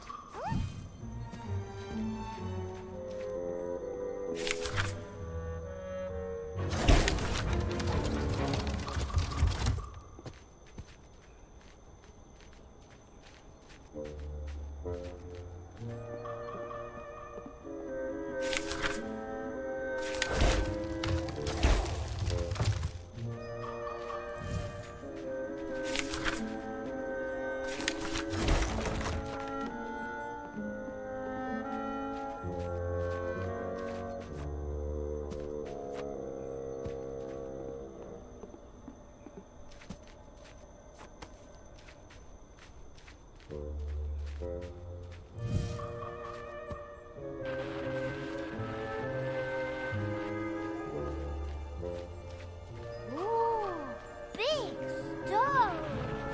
Go, go, push it, push it. You could help, Lump. Lumps. Lump no use. You used to be a lot bigger. Lump was? Don't remember. I'm glad to have you here, Lump, even though you are small. Lump glad to be with human. You are the bestest human. Yes, yes.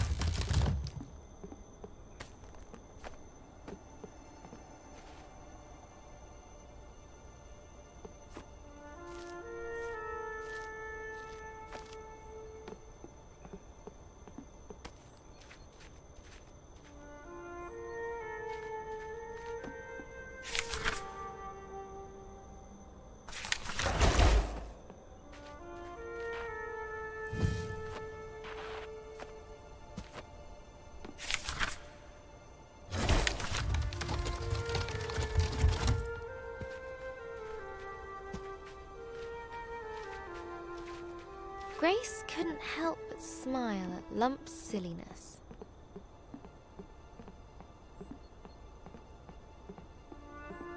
Her fiery friend was finding a place near and dear to her heart.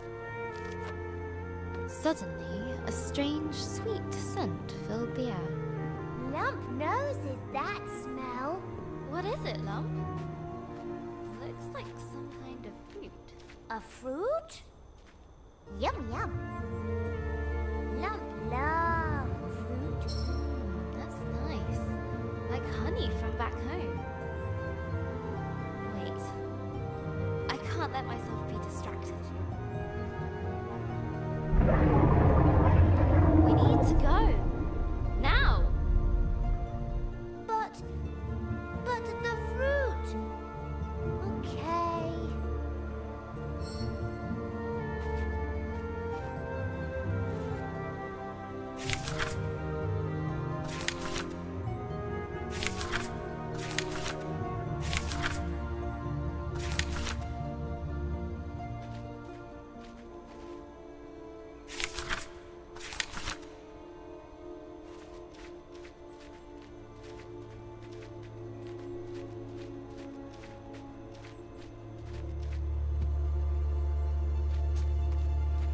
Shadows deepened in the ravaged forest.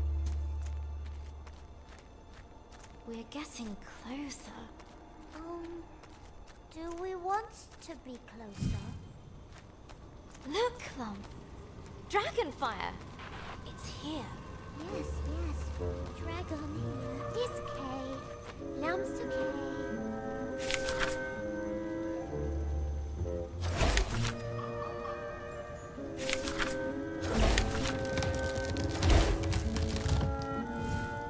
Okay. Lump trust Grace. Us chase dragon. Whee! That's the spirit, Lump. We're near. I can feel it. Yes!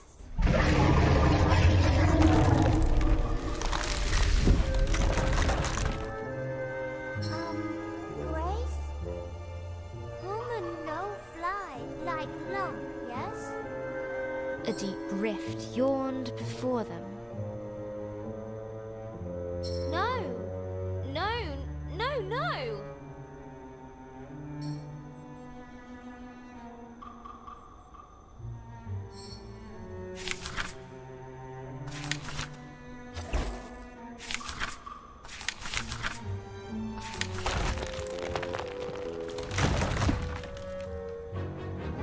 Wasn't meant to happen.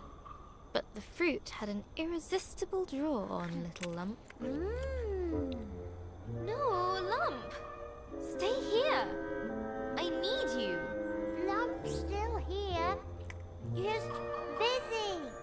Grace felt her resolve melt. I need to find the dragon. I promised Elder Ava. Just what am I doing out here? All by myself? Silly human. Lump not left is in fruit. Thanks, Lump. Grace knew she wouldn't swap that little ball of fire for anything. Wow! You okay, Lump? Little dizzy, but goods.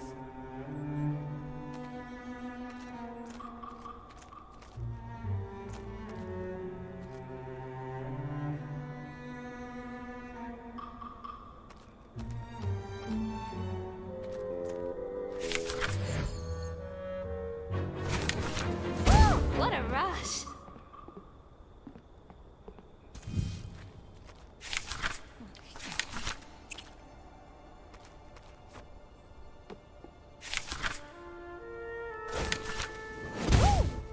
Whee! That was amazing!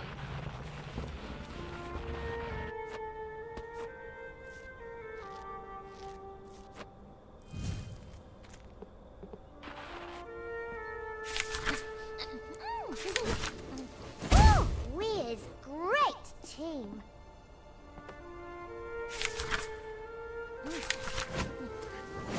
Starting to tickle.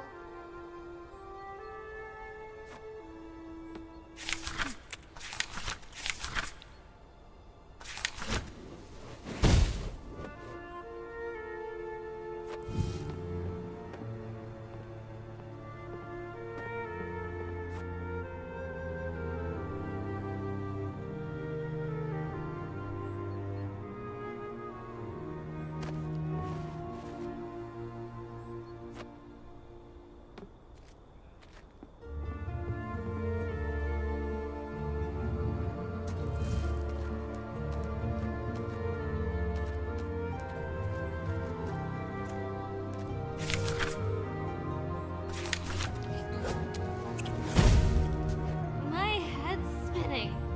This may be better than fruit. There was no doubt. Something strong and very, very large had been here recently.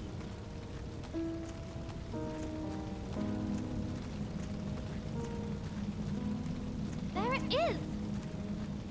Dragonfly? Wow. Great! We've seen it! We go now? It goes! See? We go? Yes? Grace pursued the beast with little thought for her own safety. You won't get away from me again! I won't let you. Ah! No!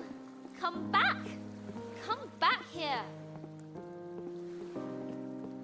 Oh, it's okay. It hurt you.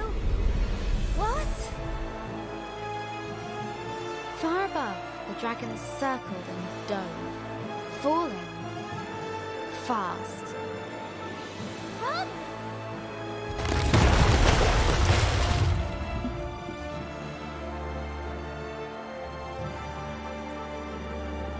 As the waters calmed, Grace realized the dragon had gone far, far below. No!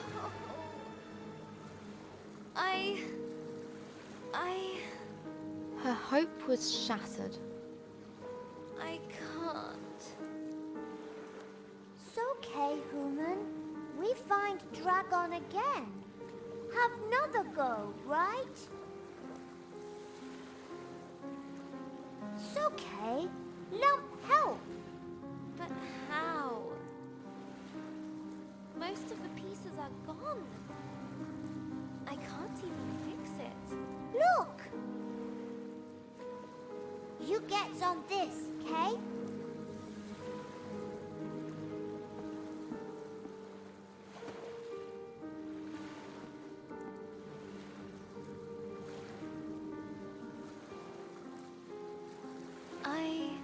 I don't even know where I'm going anymore.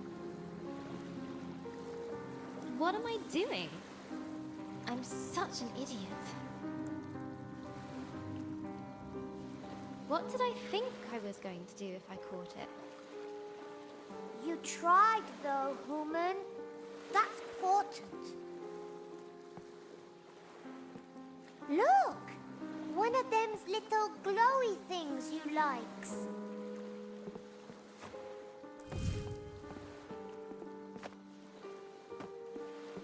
A thing! You likes things too, right? Huh? That's strange. Maybe there are some people around here after all.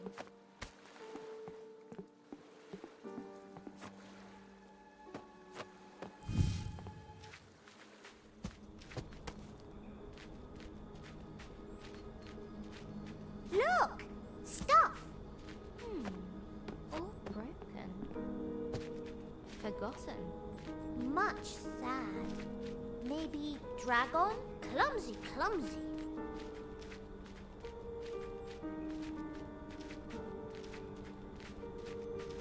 You cold, human? A little, yes. Lump make fireball. You bring wood, yes? Okay. I can do that. What's up, human? It's just... I remember collecting wood for Elder Ava. I hope she's still okay.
But is it as good as fruits? Is it? Woman, is it? Where do you come from, Lum? Don't remember. You don't remember anything? Not just remember anger. Then you, human. Okay, that should be enough. Okay. Here Lump goes.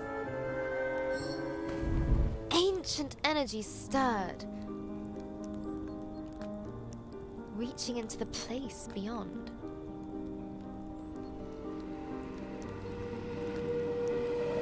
Ah, it feels good to be back.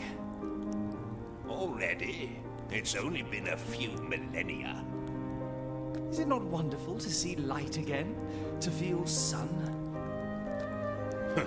I was just getting comfortable in the howling void. Who are you two? Ooh, ancient ones. Thought you was a myth. Oh, no, no, my little friend. We are very real. No, we're not. You're imagining us. Go away now. Now we're here. What can we do to help you? Lump! They could help us get to the dragon. But nothing is free in this market or in life. You must provide 3 offerings to the flame. Should we... If help human. If it make human happy, Lump say do it. Go away. I said. I need help. And what do you expect me to do about it? Go away. Hello. So lovely to see you both. So, what is this place?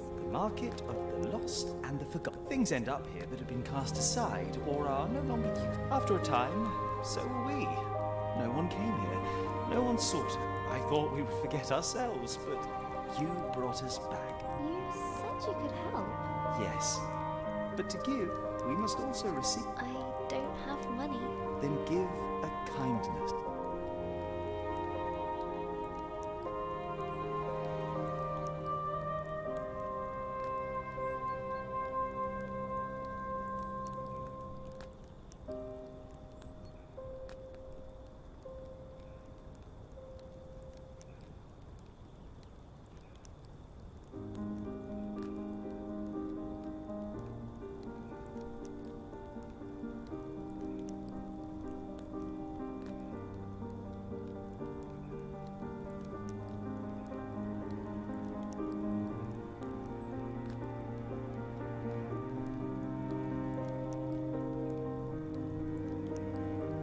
I'll tell everyone about you.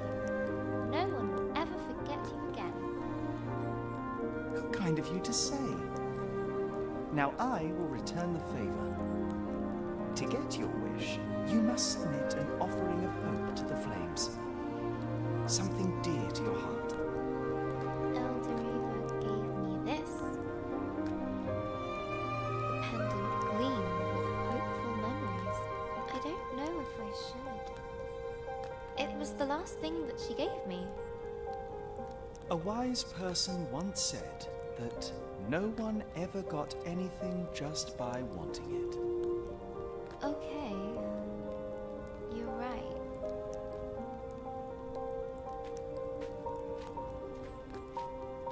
A crack and a spark, and the pendant was gone in the flames.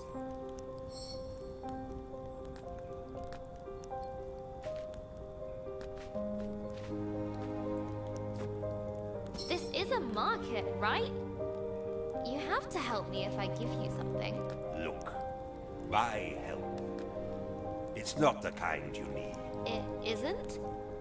Why? I trade in oblivion. I feast on memories. Oh. But you can still help me.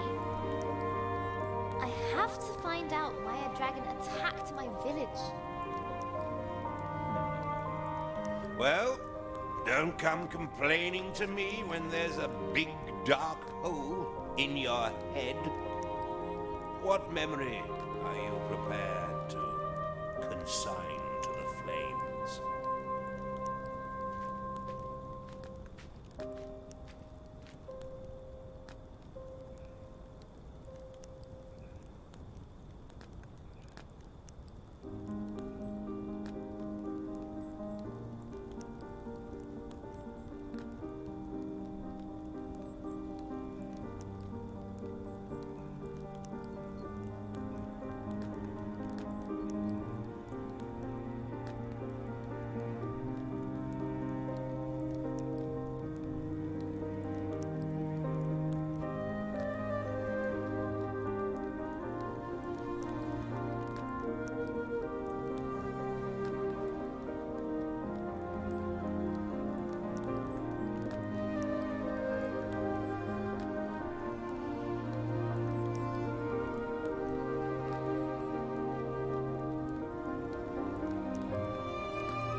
I remember Elder Reaver's last hug. No, you don't. Don't what? Don't remember. Never mind, never mind. Look, this bit can go on forever. The offering has been made.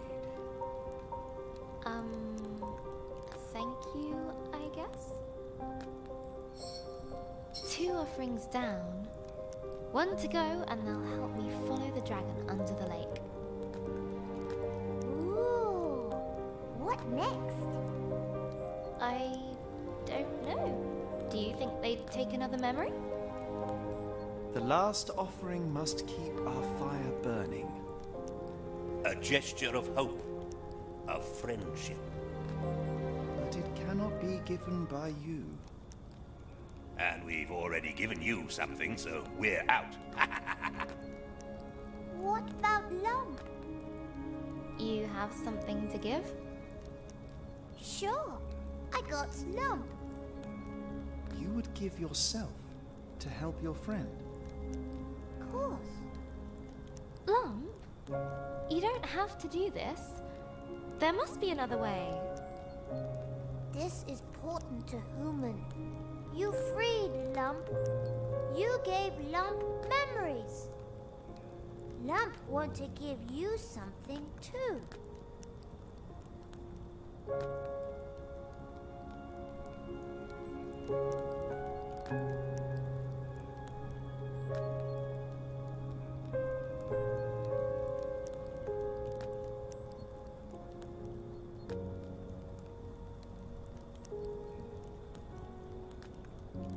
I don't want you to do this, Lump.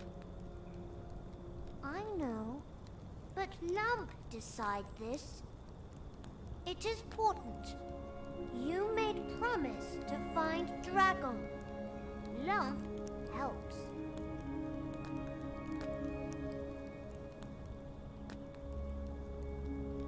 I guess this is goodbye. Goodbye for us. Hello for you and Dragon.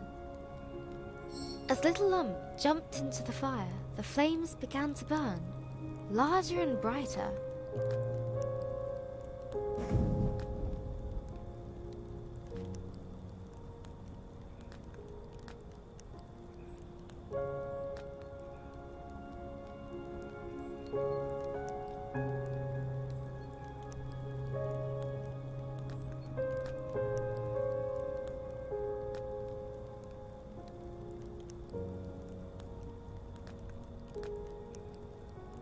Grace felt a change come over her. Slits opened in her neck. Gills. She could now breathe underwater. The wish has been granted. Time for us to go. Hope you like your gift. Thank you, Lump. I'll never forget what you did. I should go to the lake. Follow the dragon. I guess.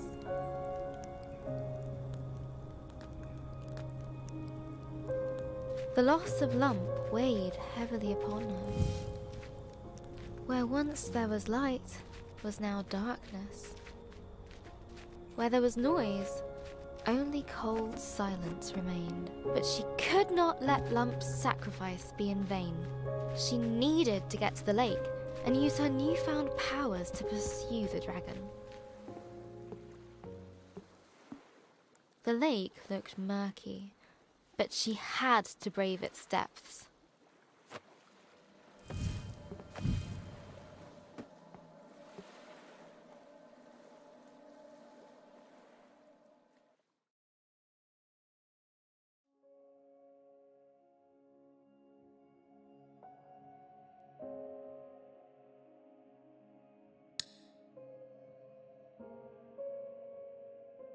It's 5 a.m.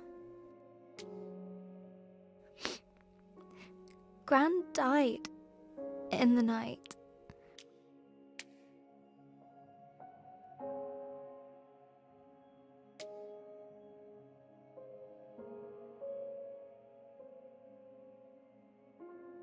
Mum got the call a few hours ago. She's still crying. I just feel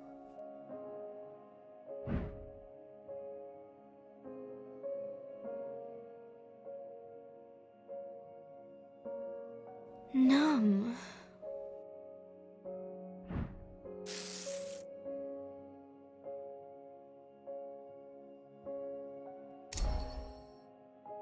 I tried to go back to sleep, but as soon as I close my eyes, the thoughts keep circling back.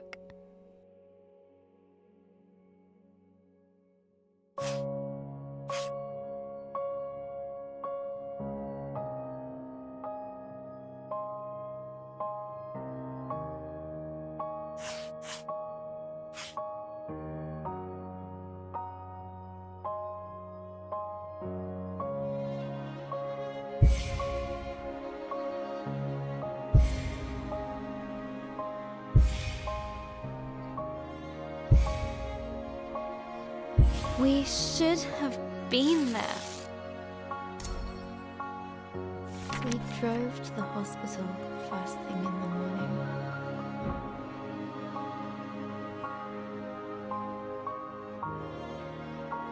No one said much. It seemed to take forever.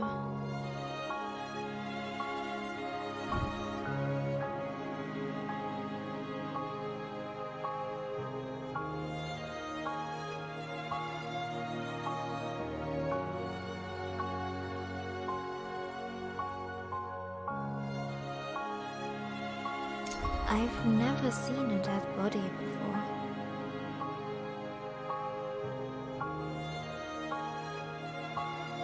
It might be scary.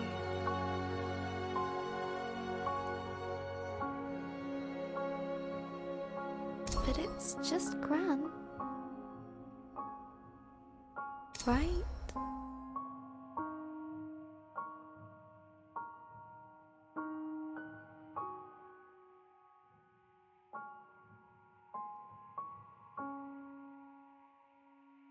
Maybe I should have stayed at home.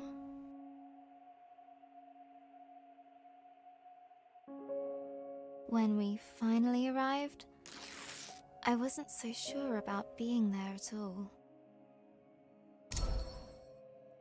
We went up the stairs to room 305.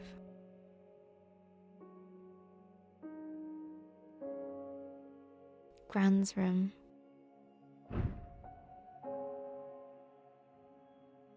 Mum gently put her hand on my back and asked me if I wanted to wait outside. I said,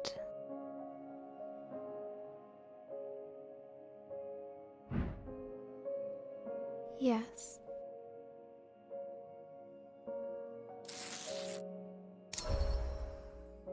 Hello again, journal. I'm sitting in the waiting room. Just rows of plastic benches in a sea of blue linoleum. And it smells like Ben's bottom cream. A little doodling should distract me from this dreary place.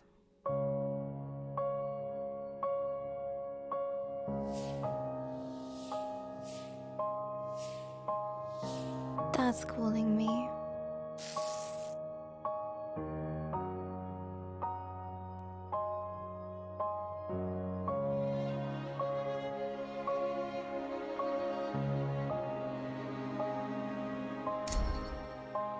Dad had his arm round Mum as they came out of Gran's room. I've never seen her like this. Mums aren't supposed to cry. They're strong. They're meant to know what to do. Always.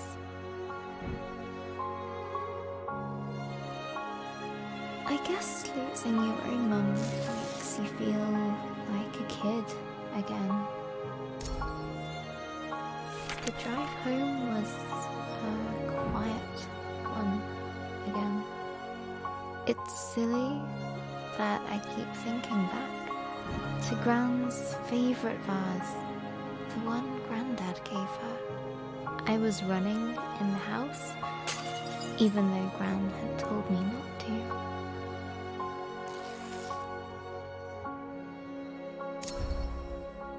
I still remember the noise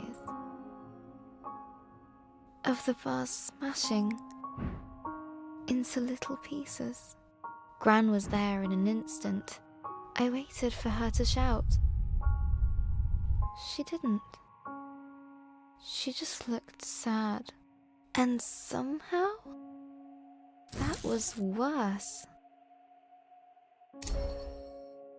Gran wouldn't let me pick up the pieces. She found every single one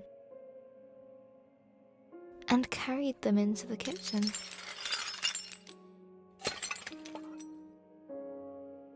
Later I sneaked in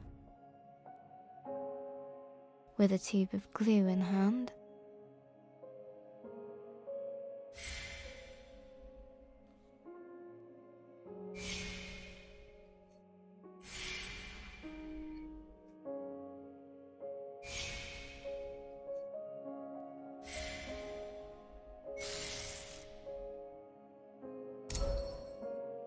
It was a mess.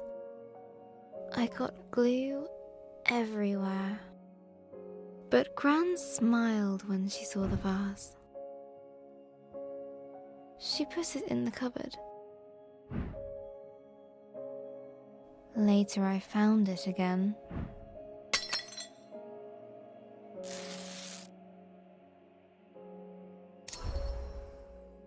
When I asked her why she'd binned the vase, she smiled again. Gran always says,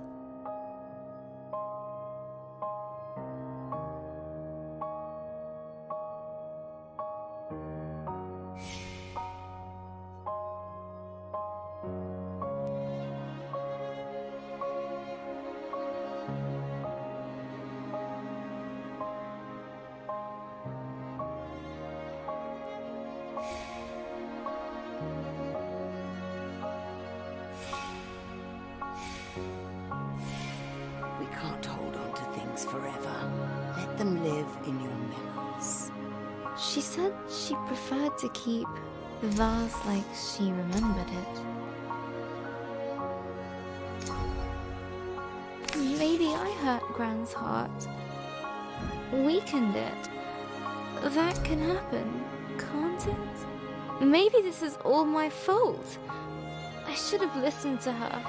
I shouldn't have run in the house. Now everything is broken. If I'd started my story sooner, Gran could have read it. It might have helped. I could have fixed. I would have fixed her heart.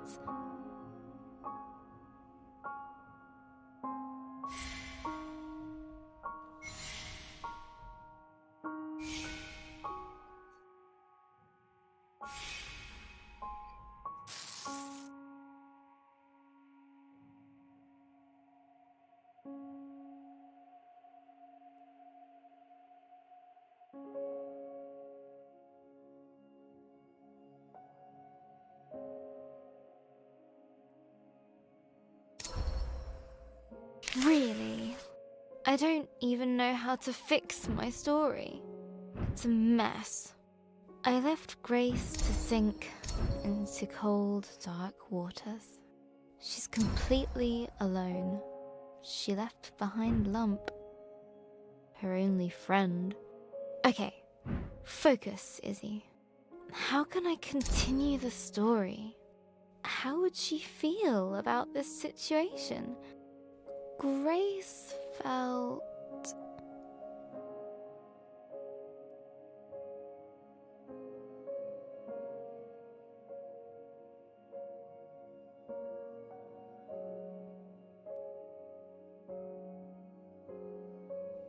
guilty. We're getting somewhere. Now, let's see.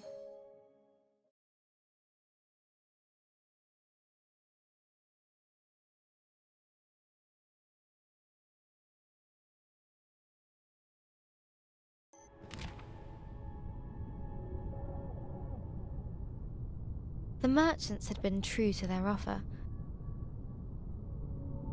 Still, the water closing over her felt like death. Cold and terrifying.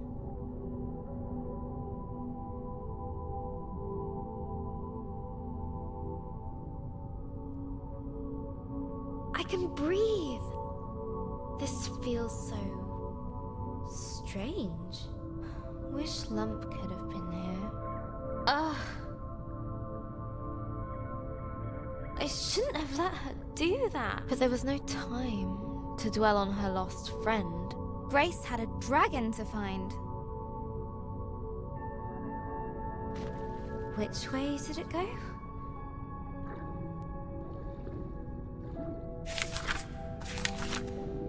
This one. All right. Another branching tunnel. The walls were closing in. Down here, I guess. Far too narrow for winged beasts. Did I guess wrong? A dead end. Oh, I knew it! Wrong tunnel. No. There must be a way. Think, Grace, think.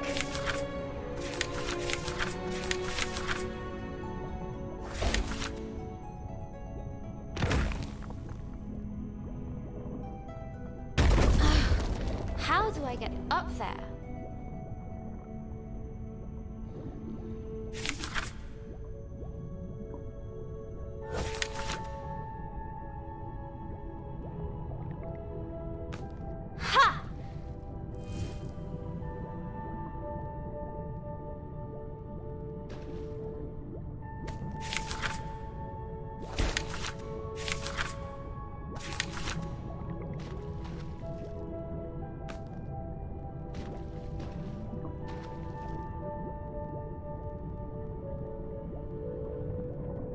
Is this the right way? Or maybe here? I just don't know. I wish I could ask Lump. But Grace had let Lump go. She needed to decide her own path, alone. The submerged tunnels flared outwards. A tangled mess of caverns and hollows.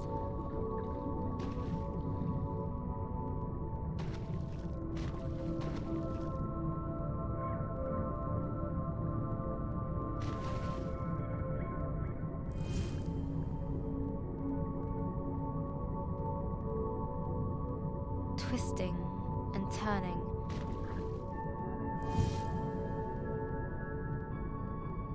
Bending with almost malicious intent.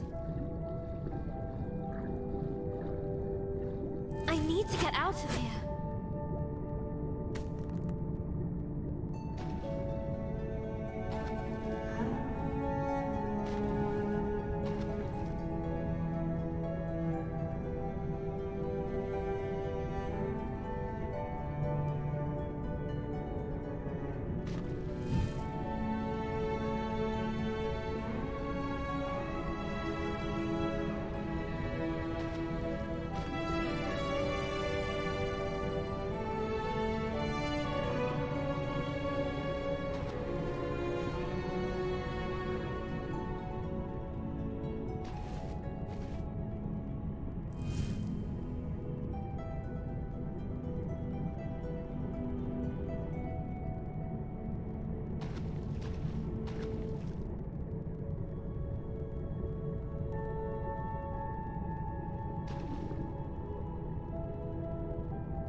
Breathe, Grace, breathe.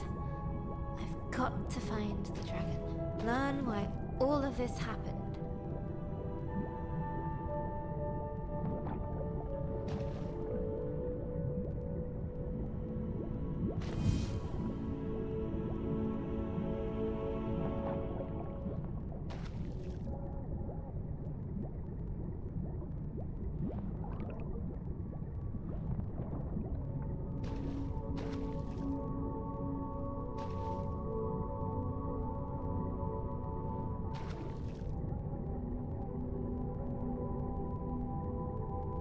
You can do this, Grace.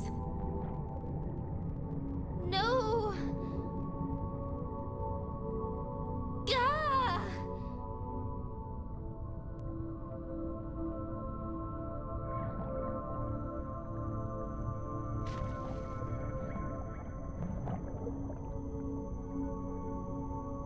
She found herself amidst a great coral bed, shimmering with color and life. Wow, this is beautiful. No, focus. I have to find, no matter what. Beautiful, and now...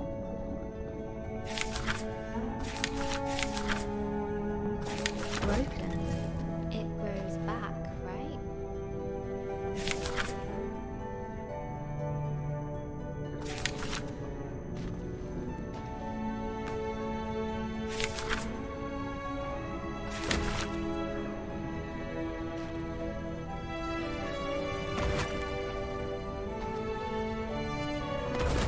I have a dragon to find.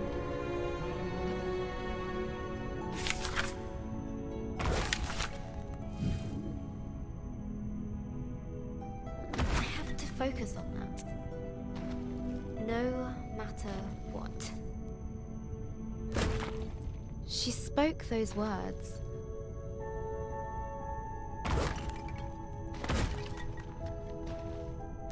But deep in her heart,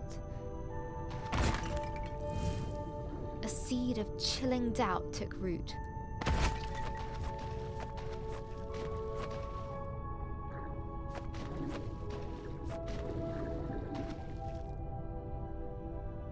The color gave way to darkness, endless and all-consuming.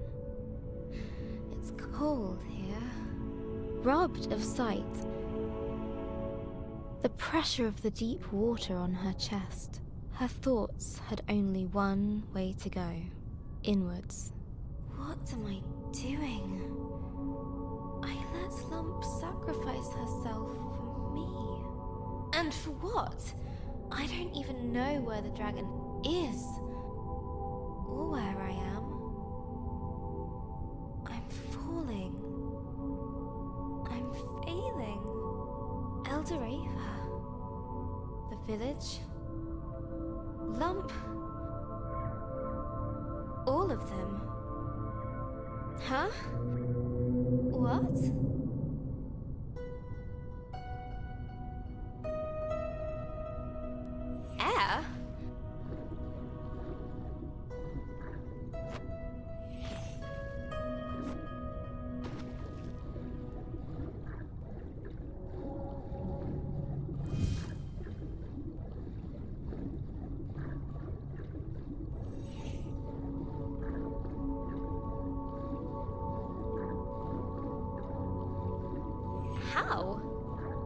doesn't matter.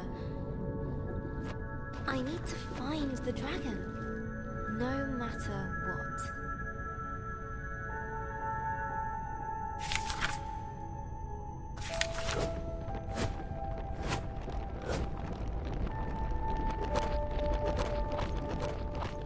A cold determination gripped her, numbing all other thoughts. Press forward. A cold determination gripped her, numbing all other thoughts. Press forward.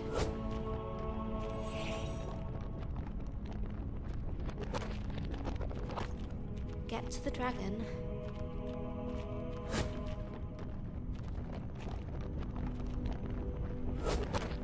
No matter what.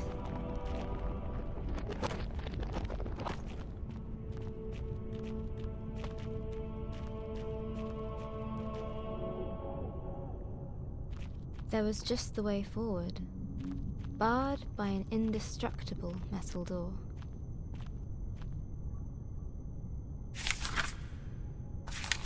No! I need to find the dragon. Grace could no longer ignore the seed of doubt.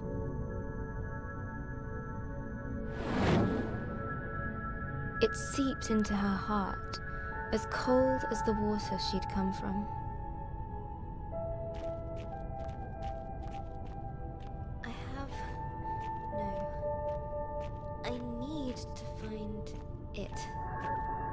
The dragon. No matter what. No matter what. The Seekin seemed friendly.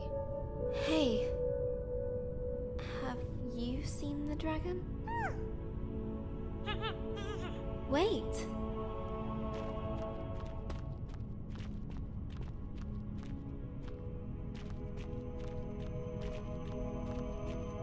A host of them greeted her with curious chatter, warm and welcoming. Have you seen the dragon? Please? No?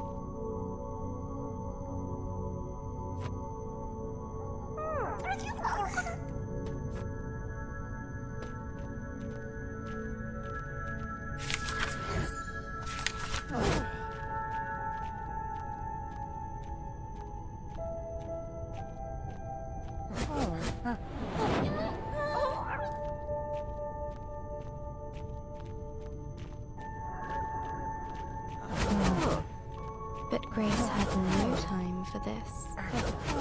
Let me through! I need to find the dragon, no matter what. The words felt hollow and meaningless.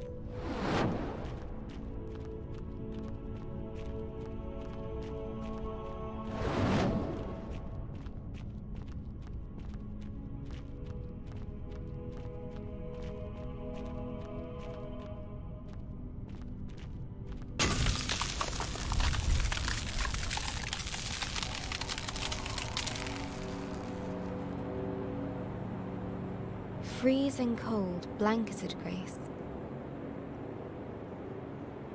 There was comfort in its numbing embrace.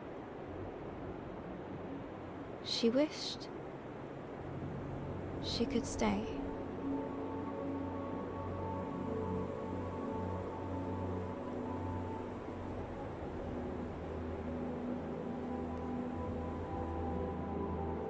What's happening?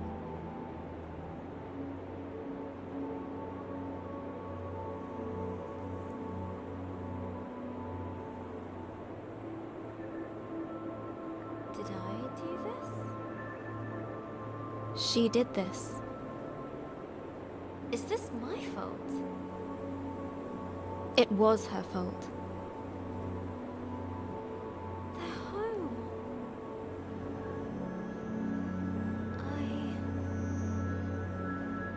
I destroyed it.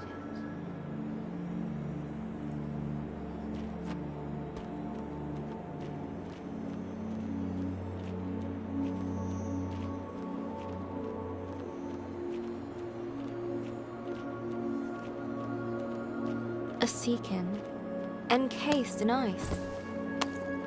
Oh no! What have I done?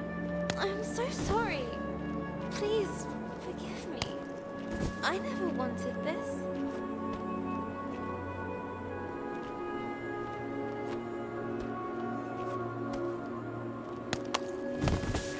This is horrible.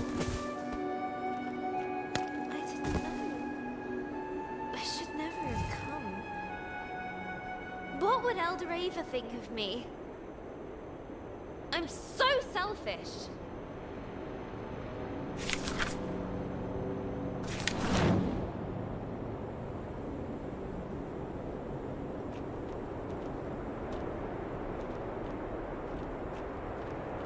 Guilt dogged her every step. Did you make me do this?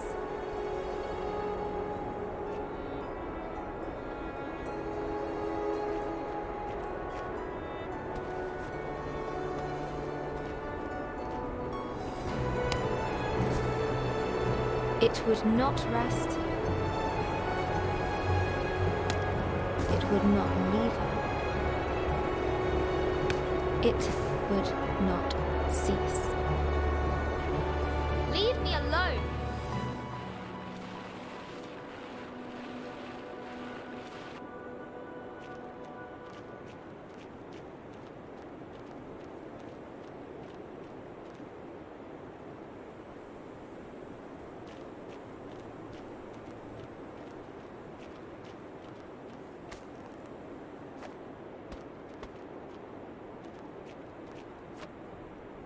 Must get away. Have to move.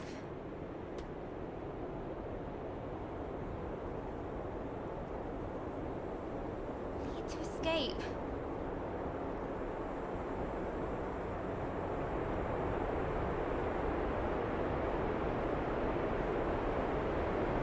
Please.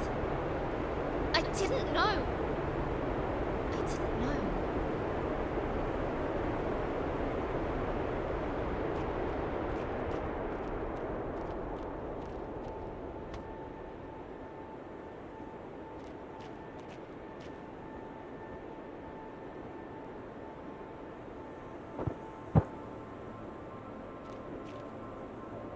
The creature looked at her as if it could see into her very soul.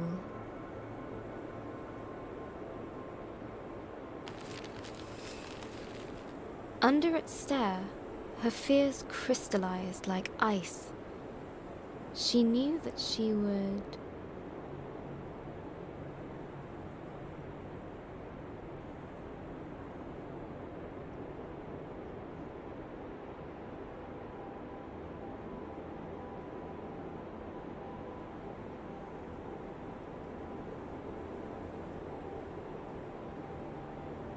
be eaten.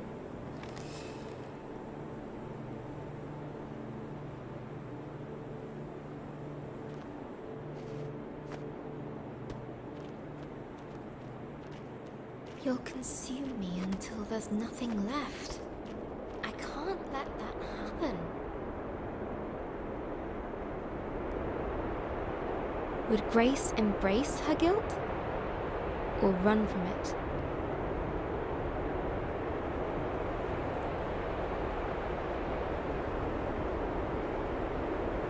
Have to fight it. Can't let it get me. Must keep moving.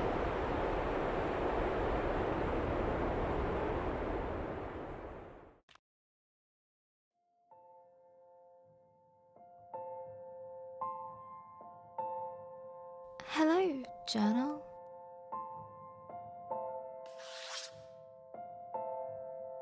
Dear Journal. Hi, Journal.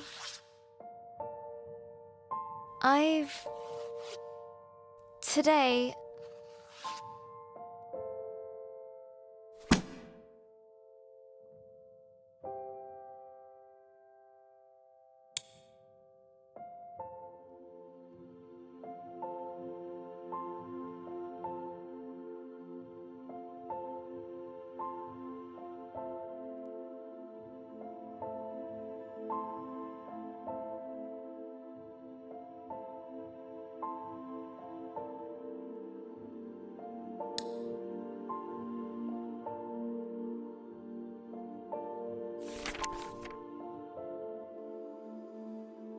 Hello, stranger. I've been thinking a lot about... My dream is to become a writer. Yeah, right.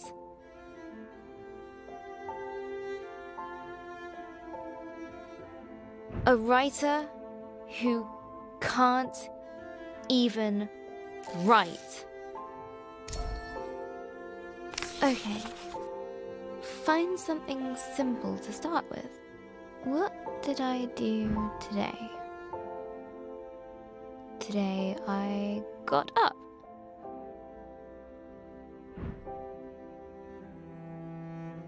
I had breakfast.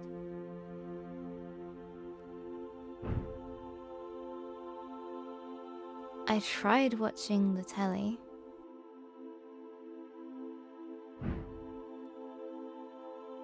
That's it. I'm going back to bed. Hi, Journal. Another day.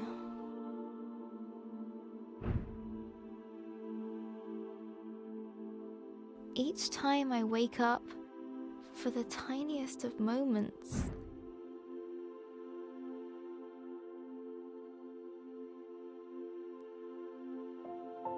it isn't true. But then it all comes rushing back. It is true.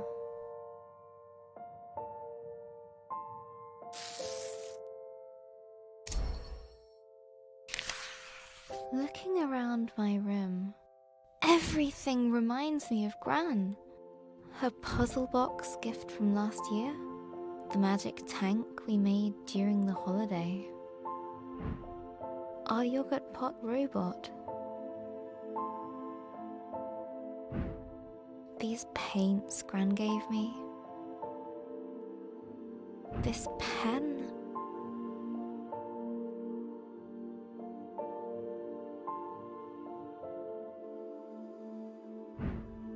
Even you, Journal. She's everywhere.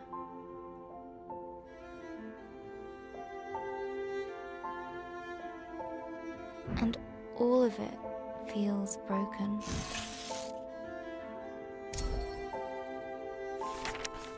Today is Ben's birthday. Dad baked a cake. Mum insisted that I come down and have some.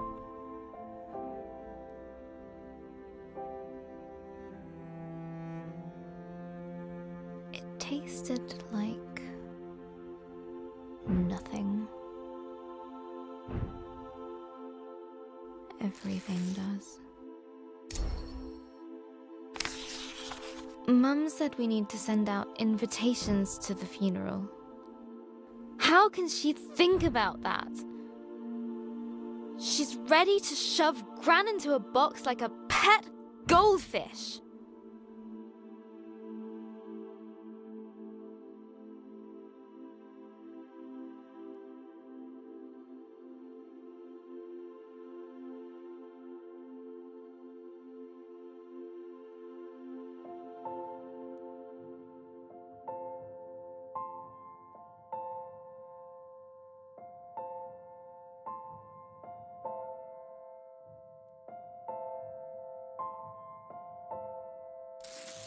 Then I stormed off into my room.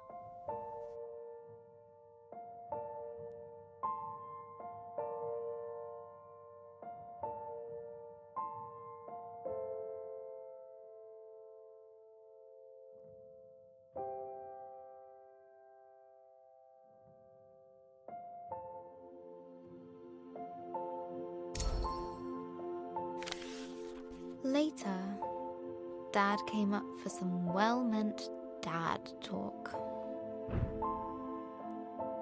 I know you're sad, but it will get better. You'll see. Just give it time. I know he wanted to cheer me up, but he's wrong.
The world feels very dark now. Gran has a proverb for times like these. Gran always says,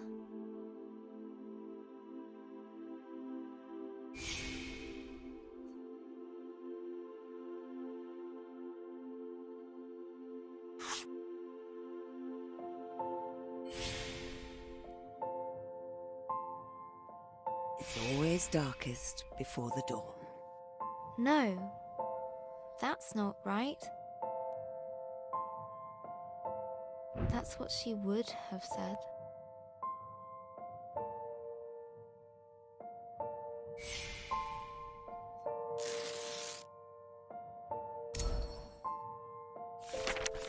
I keep thinking about all the things Gran won't get to see.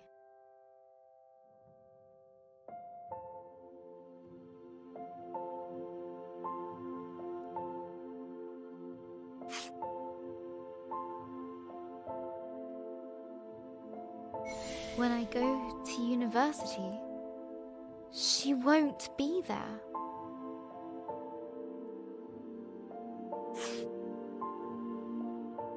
When I get my first job, she won't be there.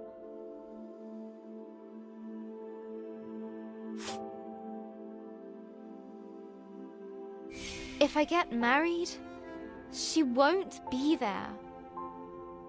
Even if that's unlikely because boys, I prefer cats. Missing Gran already feels so bad. But how could I want that feeling to go away? How could I be fine with Gran being gone? I'm going to have to feel like this forever.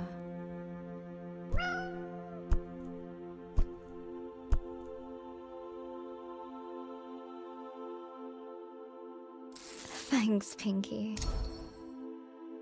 I can't stop crying. Pinky is probably getting fed up with being used as a tissue.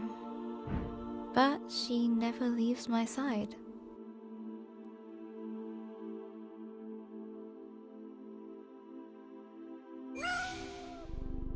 I think that means get back to writing your story.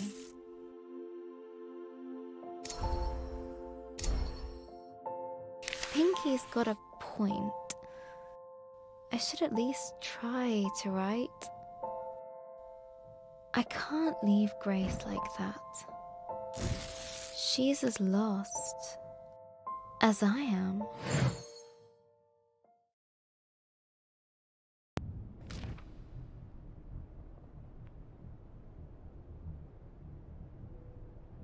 My head.